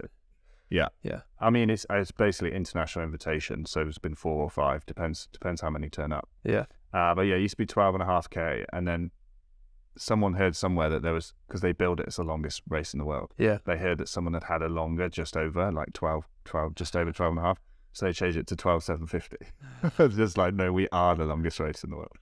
That's a horrific distance. Yeah, especially when you go down early. Yeah. Like this time. I mean, I remember we watched the footage in the bar afterwards, and like 25 minutes in, and you're like, oh, we're still going. This is insane. Did you see when the German, I think it was a year that the German 3-man blew, and he just kind of stopped rowing. No, brutal. Yeah, so we started doing sort of what we saw Felix doing, like not able to sort of take a stroke, and then he kind of just sat there, not really moving, and then like it started joining in again. And at this point, the basically sort of 1 and 2 kind of swapped around 2 or 3 times during the course of this race. And I think the Germans still managed to win it, if I remember correctly. I mean, because it starts off as a straight 4 or 5 crews side by side, and you basically have 2k to the first bend. You've got to get up. And the time we were doing it, the Germans were the world championship. Were basically the 2013. So maybe I did like 2011, 2013. So the Germans were world champions, and what happens is that they have a flotilla like this, but they concentrate solely on the German boat. So as soon as you go far enough down from the Germans, you just hit the wash of the flotilla. Oh, that's horrific. So it's like, even if you don't think, we went as a development crew, it wasn't a top GB crew, it's just a development crew. So knowing we probably definitely aren't going to be competitive with the German world champions. It was like, but you still want to go off hard as you can because you want to stay in the nice contact as water. long as you can. So it just inevitably leads to blowing and doing half the course dying. It was absolutely horrible. You do win some money though if you come. Oh, I think it's like you win like €1,000 each if you win it. Yeah. 500 for second place or 250 for third place. So in 2013 when we got like 250 quid or something. It's pretty good. Yeah, and GB Rowing actually gave it to us. Oh, amazing. It was for the athletes. So yeah, that's pretty cool to win that and be on the news and stuff. So women's reserve, same thing. Yeah. Inch by inch have taken it out, and the Pretty men's much. still close to it. Yeah, so as you can see, ISIS have they've just gone under Hammersmith, and ISIS have rowed themselves back into it basically. Oh, more than that. And they're now In the lead. and they're on their bend and they're using it. Yeah. Oh yeah. I mean that's it, isn't it? If you're on so But it's so interestingly enough, for when you got things like trilates, the normal thing is that the crew that has the advantage of the bend tends to not end up using it. yeah. So they'll get rowed round the outside. Well, not rowed round, but sort of the crew on the outside will be the same speed as them. Because they are trying to Yeah. counteract it. Yeah. But then, well, not even that. But then, just on the other, if they're still in touch, when it goes round the other way, the crew on the outside is then still rowing the same speed as them, even though the previous one they were going. Yeah. So yeah, it's sort of when you have that advantage, you want to make sure you're using it basically. Yeah.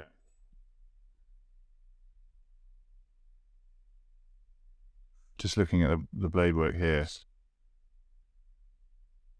Just for me, I mean, I'm of the sort of Leander and GB method, which is very much the front-ended. Cambridge just looks like they're picking up that first inch a little bit sharper. Yeah, the ISIS crew maybe do look as though they're missing the front a little bit. But then ISIS do look a little bit cleaner with the blade work out the water. It's really close, obviously, with them being side by side, like, there's not a lot in it. Well, yeah, so from here up until when there starts to be a bit of a shift, it's neck and neck. Advantage about to run out. Well, no, so they're coming. They're getting to halfway now, so they'll get onto the 8, and that's the 8 straight, and then you've then still got a little bit of the Surrey bend to go back round, because you know. Because you get that straight, you know that whoever's then moving fastest, when the bend goes round the other way, you know that like if you're on the outside and you start moving, it sort of basically becomes a drag race to the next bend. Yeah, and the tactics of if you're able to get in front, you can destroy someone's advantage. Yeah, 100%. Because then it becomes null because you get in front and sit on their line. So this is probably the closest race that we've seen out of the 4 that we've just watched. Like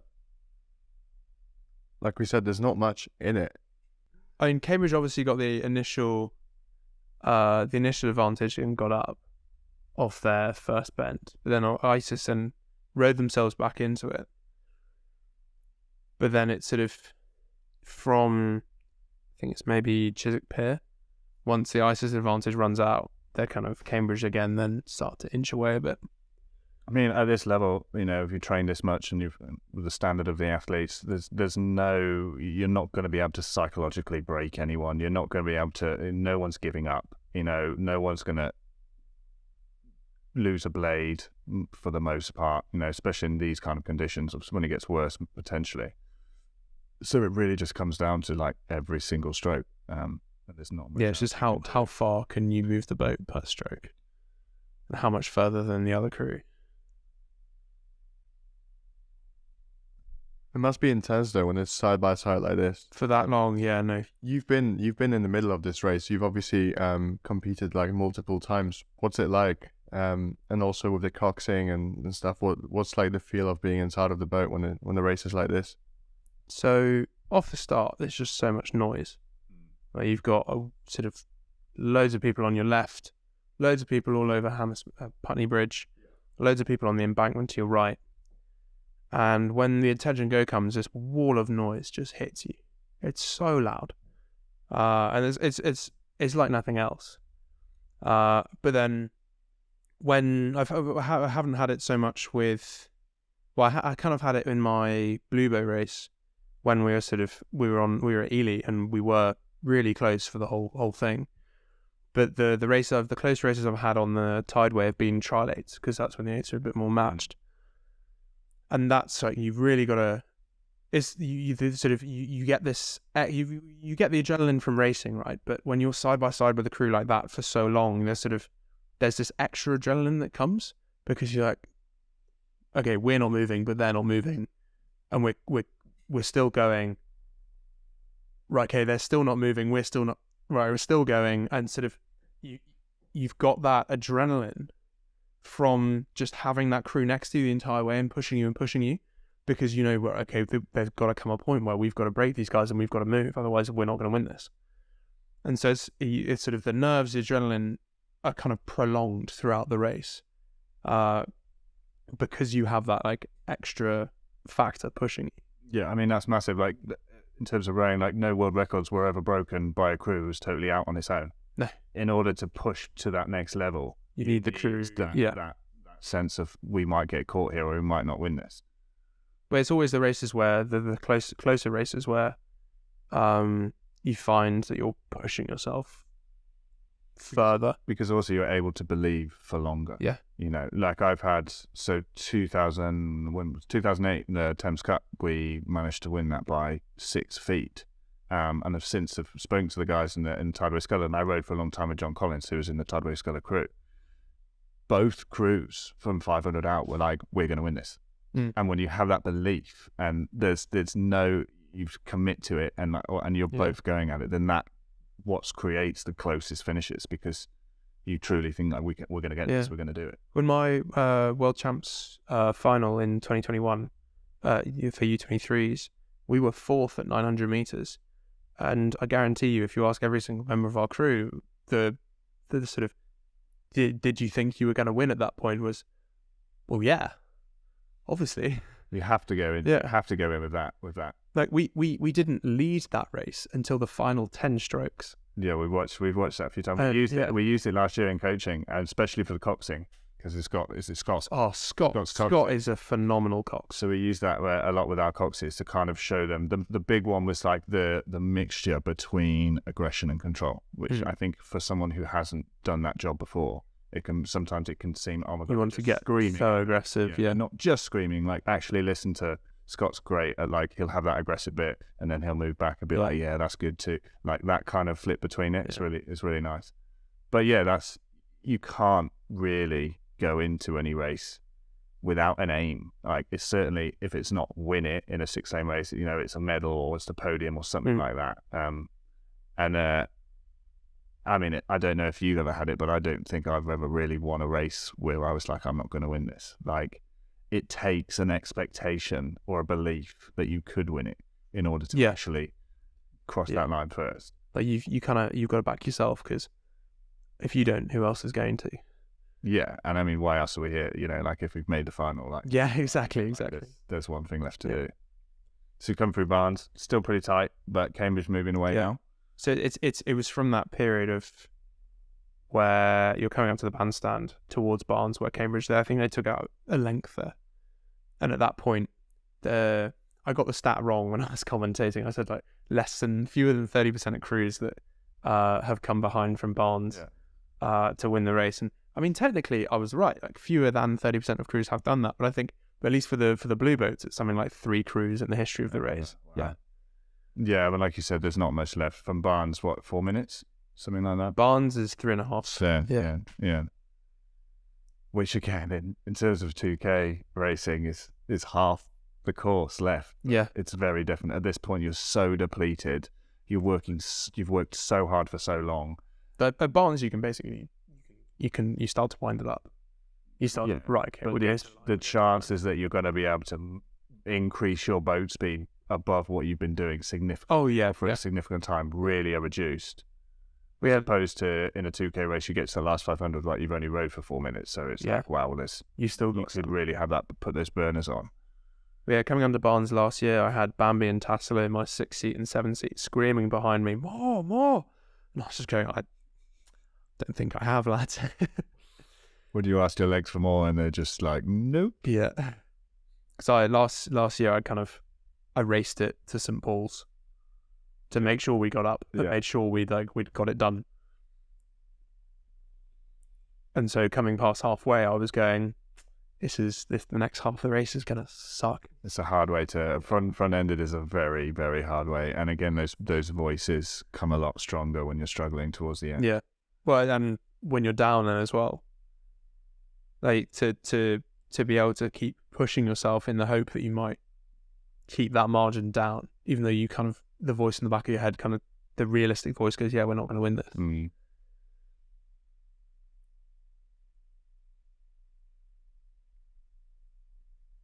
I agree with Pete though. I'm still impressed with their blade work in general from all the crews. Yeah. Oxford looking a little bit more raggedy here, but in general, I think you said no Olympians, but certainly some under 23. Yeah.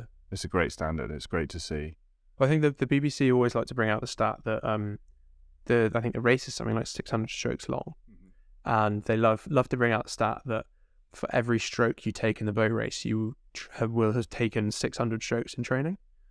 We worked this out. A guy who was 7th seat of our Thames Script crew in 2008 when we won, he went back through his training diary Yeah. and chalked it all out, and he reckoned we did basically 18k in a weight session for every stroke of the final. So, Yeah, that's quite a few. yeah, that's a lot. That's a lot of strokes. Yeah, and that unfortunately completes.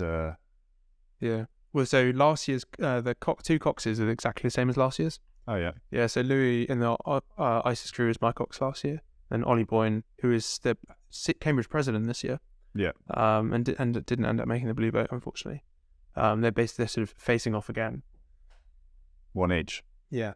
Well, no, I think Ollie was also the goalie cox in the COVID year when they raced at Ely, and they won that time as well. Oh yeah. Yeah, that Ely one, as much as it's great to get it done, because obviously the year before it was missed because of COVID. Yeah. I think the shorter distance really changes. Shorter distance, Cambridge's home ground, Yeah. straight as well. Yeah, Because it's not the same race. what the coaches went to Ely in December with some of the coxes and took out 2 launchers to go and suss out the course before we had trialates. Mm. And they took the 2 launchers, they put one in the middle and one on the bank, sort of close into the bank, and set them to the same speed. And the one in the middle just moved away consistently because, like any normal river, the stream is in the middle, but obviously it's nowhere near as big as the tideway. Yeah. So both crews don't get the advantage don't get the same stream pretty much. Not 2 lane. There's not 2 lanes in the middle. So we in our race, Cambridge got up and then were able to take the line basically. Mm. And apparently they'd practiced basically making sure that they would get the middle, get them past the water. Yeah. And we then got bullied over into the bank. If they're on it every day, then yeah, exactly. Yeah. They know where the fast there water. discussions about having it anywhere else? I mean, I guess Henley's not long enough. I think so. Yeah, the Burris company. They went through as many options as they possibly could, and like London couldn't happen because you can't control. It's so hard to control crowds across 6.8 kilometers of river on both sides in the middle of the city. Yeah. Whereas Ely is kind of in the middle of nowhere. It's much harder to actually get to and go and spectate. Yeah. And in terms of like a functional place to get the race off, it was the best place to do it. Yeah. Yeah. Difficult, but better than nothing. But certainly very much so. Not the same race. Yeah, I guess then more of a drag race. Yeah. Which is sort of not what the boat race is, and not how you guys train, and not the point of it. Yeah, in some respects. Yeah. If you want a drag race, you can go to Bucks or Met or Wallingford or something like that. So yeah, I guess now talking about it, obviously, unfortunately, Cambridge, or fortunately, if you're Cambridge, I don't really have a side, although I row in Oxford now. Generally, when I was a kid, people used to ask me, do you want to do the boat race? I was like, neither side. Worcester, I don't know anyone who lives in either of those places. And now I live in one. But just for clarification, I'm very much Oxford. If you hadn't already we'd noticed. realised. Just for clarification, Rogia services both, so we don't discriminate. Yeah, we're there across the board, doing both Oxford and Cambridge. Yeah, that's a good point actually. Yeah, no, we visit both boat houses and fix all those rowing machines. So Do you want to sabotage? yeah, I was gonna. Next time you're there. Sorry, Josh, I will not be doing that. I guess the question is, if you were in charge at Oxford, what do you think you might do, or what do you think you might look to change? Recruitment. Yeah. Do you think It's hard. It is like to get undergrads in is really hard because the process of applying as an undergrad is ruthless. Yeah. To get people in to do postgrads is a bit easier, but at the same time, like the finding that combination of good at rowing and also of the like academic standard necessary to get in, like even with sort of the classically easier degrees, like you've still got to be of a certain standard to actually to be allowed to come and do it. But it's about, I think, trying to be more proactive in terms of attracting people to come and do it. Do you think that's something Cambridge are doing better at the moment? I don't know, because you look at some of the guys in their boat, and some of them are undergrads, some of them sort of it's almost homegrown talent, but then some of them are postgrads that they've kind of sort of postgrads that come in. But as I was saying with the women, once a squad has momentum, it's really hard to break that because that's where people who are doing postgrads are going to want to go, because they've got their 1 year and they want to win the boat race. For a lot of people, if you previously have already been a high level rower, you're going to win the boat race. You're not going to win it for Oxford or to win it for Cambridge. Yeah. You're very much going to the place where you and that chooses your side basically. Famously, you have William Waugh, who I rowed with at the under, who ended up doing both. He started I think at Cambridge and then went to Oxford, or the other way around.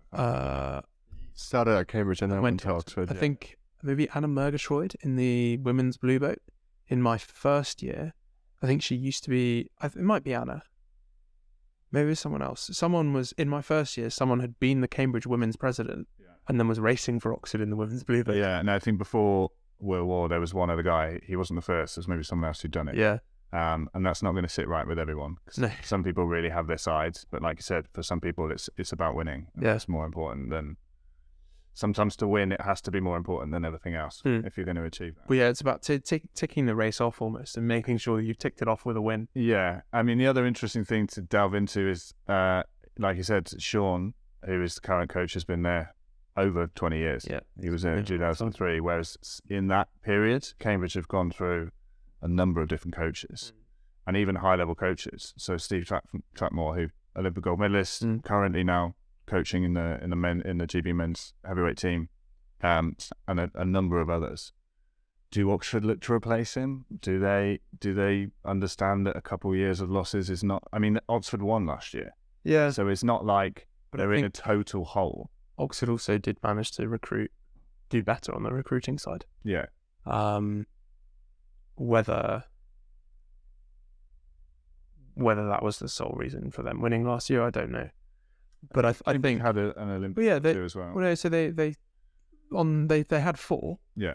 They had an ex-New Zealand lightweight, I think Simon Church from the Swiss team, and then Tom and Ollie from the GB team.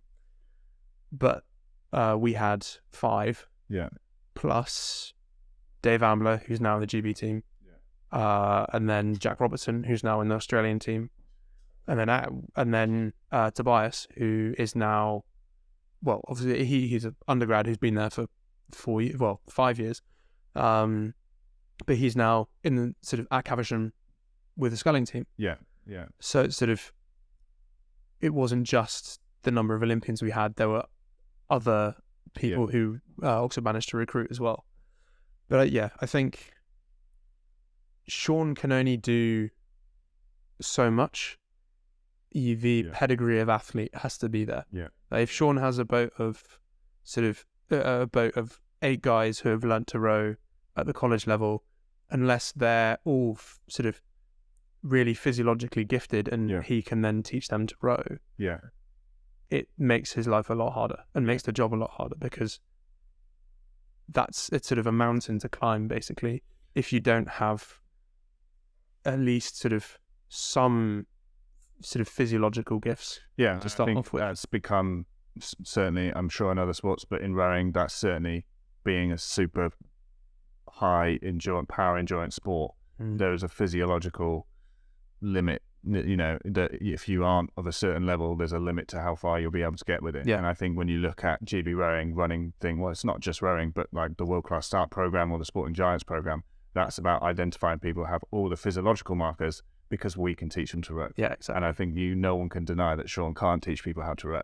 So No, Sean is a very, very good coach, and his track record recently might not suggest that, but his track record over the course of his career is and also you don't stay that long at the top without being successful. I think there's certainly a danger of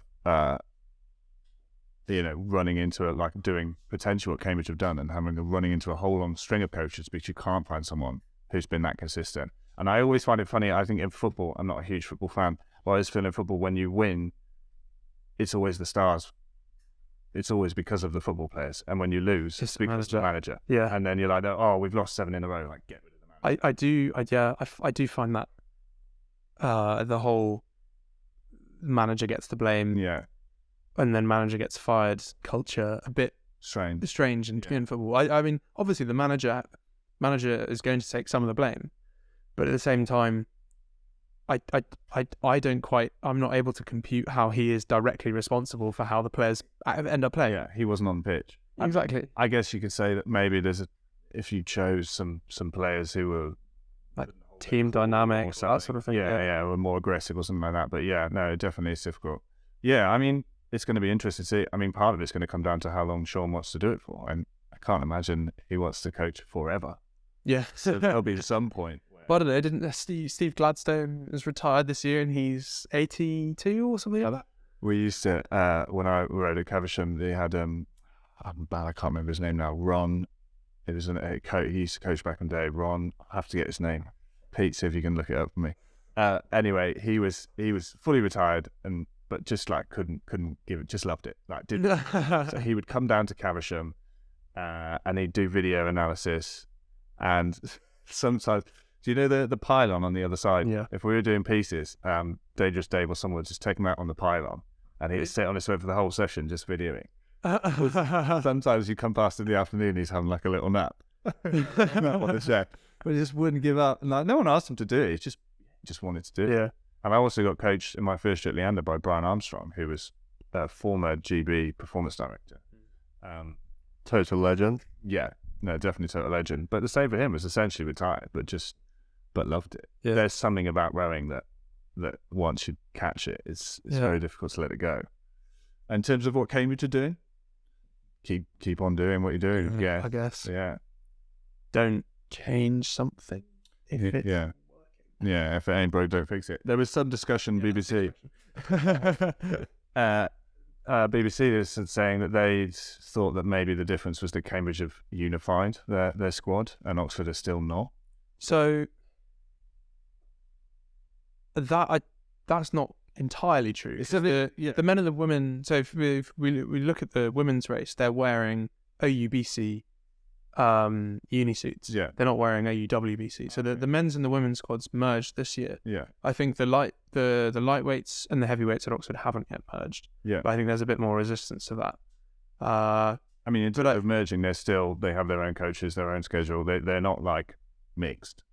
Yeah. Yeah. So I think the merging at Cambridge initially was a financial one, because it sort of made financial sense. But last year they had sort of whole squad ergs, that sort of thing. Yeah. So you'd have, I think, sort of on the front row you had like Tom, Ollie, Grace Prendergast, and Imogen. And you then got the rest of the squad behind them, sort of setting the example for the rest of the squad. And you've sort of, it doesn't matter who you're sat next to. It's sort of you're there as one squad. And so I don't know whether that's like the culture change, or because I don't know how that would. I don't know how that would feasibly affect performance. Yeah, difficult. Because I guess you could argue with like merging the lightweights. You could say, well, you might end up having some lightweights who could end up pushing for like the heavyweight crews, but at the same time, in the past, well, at least in my 4 years at Oxford, the lightweights who have been good enough have trialled for the heavyweight squad anyway, and haven't gone with the lightweight squads. Yeah. So they've been, and I mean, some of them made the blue belt, some of them made ISIS, but they're of the standard that they can hold their own in the heavyweight squad. Yeah. And so I don't know whether the merging the lightweights and the heavyweight squad would actually have any feasible, sort of any noticeable effect on the performance of like of the boats. Yeah, I'm not sure either. At a certain point, again, it depends. Like you said, at that certain point, you've got people like Tom George and Grace, incredible athletes that the squad can look up to, but you also sort of need to have those. Not every year you're going to have those standout athletes. Yeah, exactly. So that might not necessarily have that effect in different years. But the other thing is, it's very different. You look at this. It's not like in a national team where you race and most people are going to be there for 2 or 3 or 4 years, maybe 2 cycles. Like you get to sort of go away and go, okay, well, what are we going to do next time to beat the German 8, which is probably going to be the same German 8 for 4 years. Yeah, it can be a completely different group. Yeah, exactly. You might have a certain amount of returners or not enough returners. So I think there's probably a limited amount you can either take from these races to move forward for next year. There's a limited use it's going to have in like as opposed to other rowing races.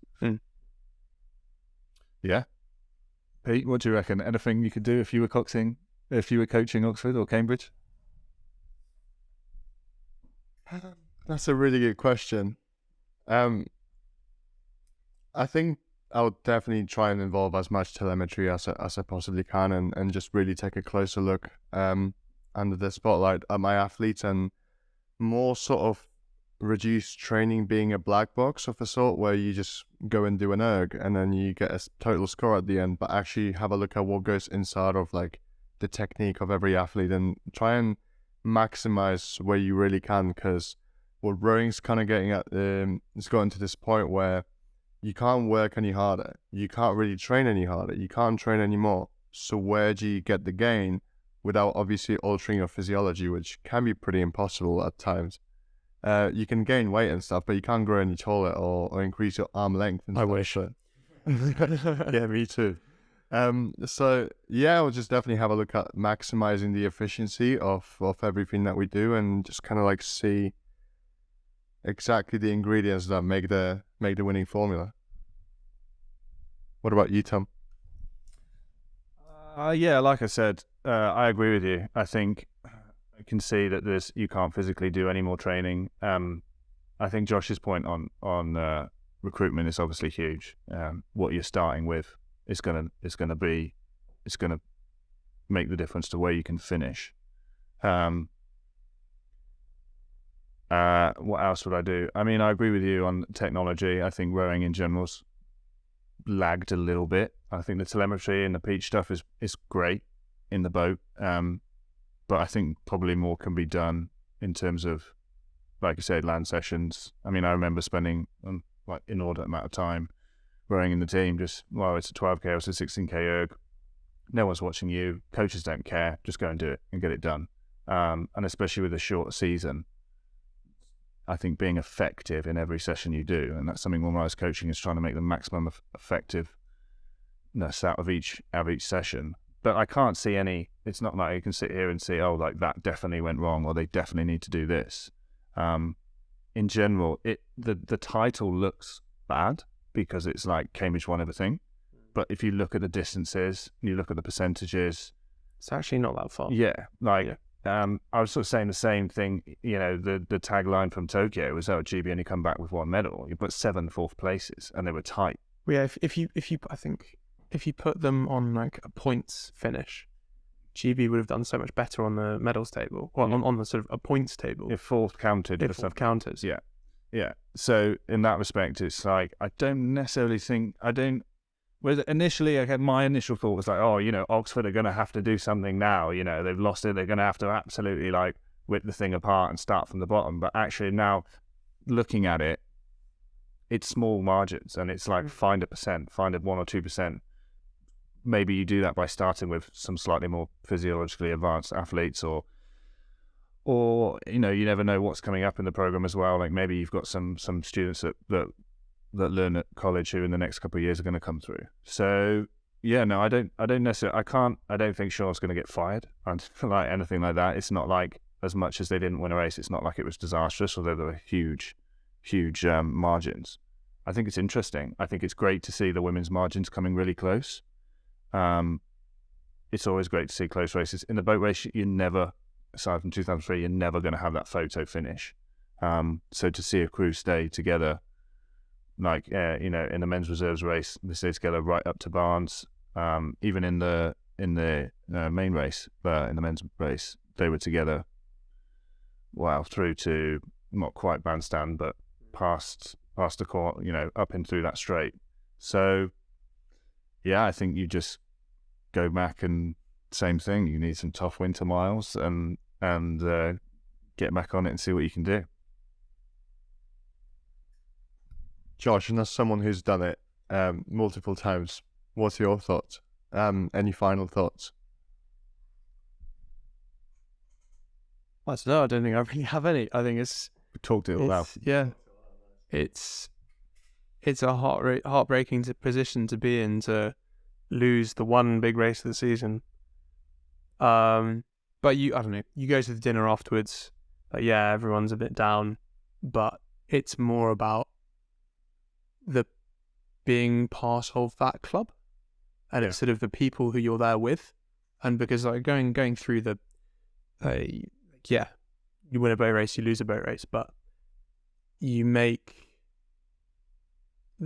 some sort of lifelong friends doing sort of trialing and doing this race, and you're very much part of something bigger when you're part of CUBC or part of AUBC. Like I'm on a old blues group chat with hundreds and hundreds of people on there, and like some of these guys are like legends of rowing who are all like international rowers, and you've raised, like, whether you win or lose, you're still a part of that. Yeah, I think the biggest aspect about team sports that's not talked about enough is losing is good for squad building too, because you get to obviously it brings you together. You get to bond and stuff, and when you bond in those hard moments, by the time you're in a race and it's tight and you need that mental advantage, you can always think back to the time how you rose up from that failure and stuff. So I think definitely Oxford's going to do something next year. What's your prediction for that? When you say do something, what do you mean? I mean, I agree. I think if I was Cambridge, I'd be worried, because we won everyone. Like Oxford is coming out firing next year. Yeah. You know what I mean? And they weren't far behind either. Yeah. Like if they have enough returners and they are sort of clever with their recruitment, Yeah. they can definitely do something next year, and I really hope they can do something next year, because seeing Cambridge clean sweep on a regular basis over the last 5 years is a bit rubbish. Yeah. No, you said once you've been part of that squad, always part of that squad. So that's always gonna. Well, yeah, exactly. Like you said, we've both done races or events where we haven't had the result we wanted, and that spurred us on to do something more. I can go back to certainly years where I even won medals. The year I won Henley, a big defeat mid-season was something that got the crew together, got us really, gelled us, made us realise that, this isn't going to get given to us. We're not just going to walk over here. So yeah, I think from that aspect, watch that space from Oxford, because they've got some, and there'll be some real hunger from and as much as in your heads that you don't want to be complacent, how many crews fall foul of that, and there could well be some complacency, in Cambridge. You've done really well, we won everything, I'll have the summer off. Well, yeah, that confidence and the sort of the buoyancy that you feel at the start of the season, having won the previous year, can very quickly turn to complacency. Yeah. And I'm sure they'll do everything to avoid it, but people fall into that trap. So I think it's going to be interesting. Sounds like we've got an exciting next year ahead to watch out for the boat race. Thanks for tuning into this episode. This is the first one of a kind. So hopefully we'll bring some more out and bring you some more interesting chats and discussions. In the meantime, let us know what your thoughts were on the boat race down in the comments. Josh, do you want to say anything? Say goodbye. Thanks for tuning in and listening to us waffle about the boat race. Well, yeah, as I said, thanks Josh for pushing us to do it, because it was your idea to do a little debrief, and it's been really interesting to go over and listen to your thoughts. So yeah, on to the next one. Amazing. See you later. Easy there. Cue the music.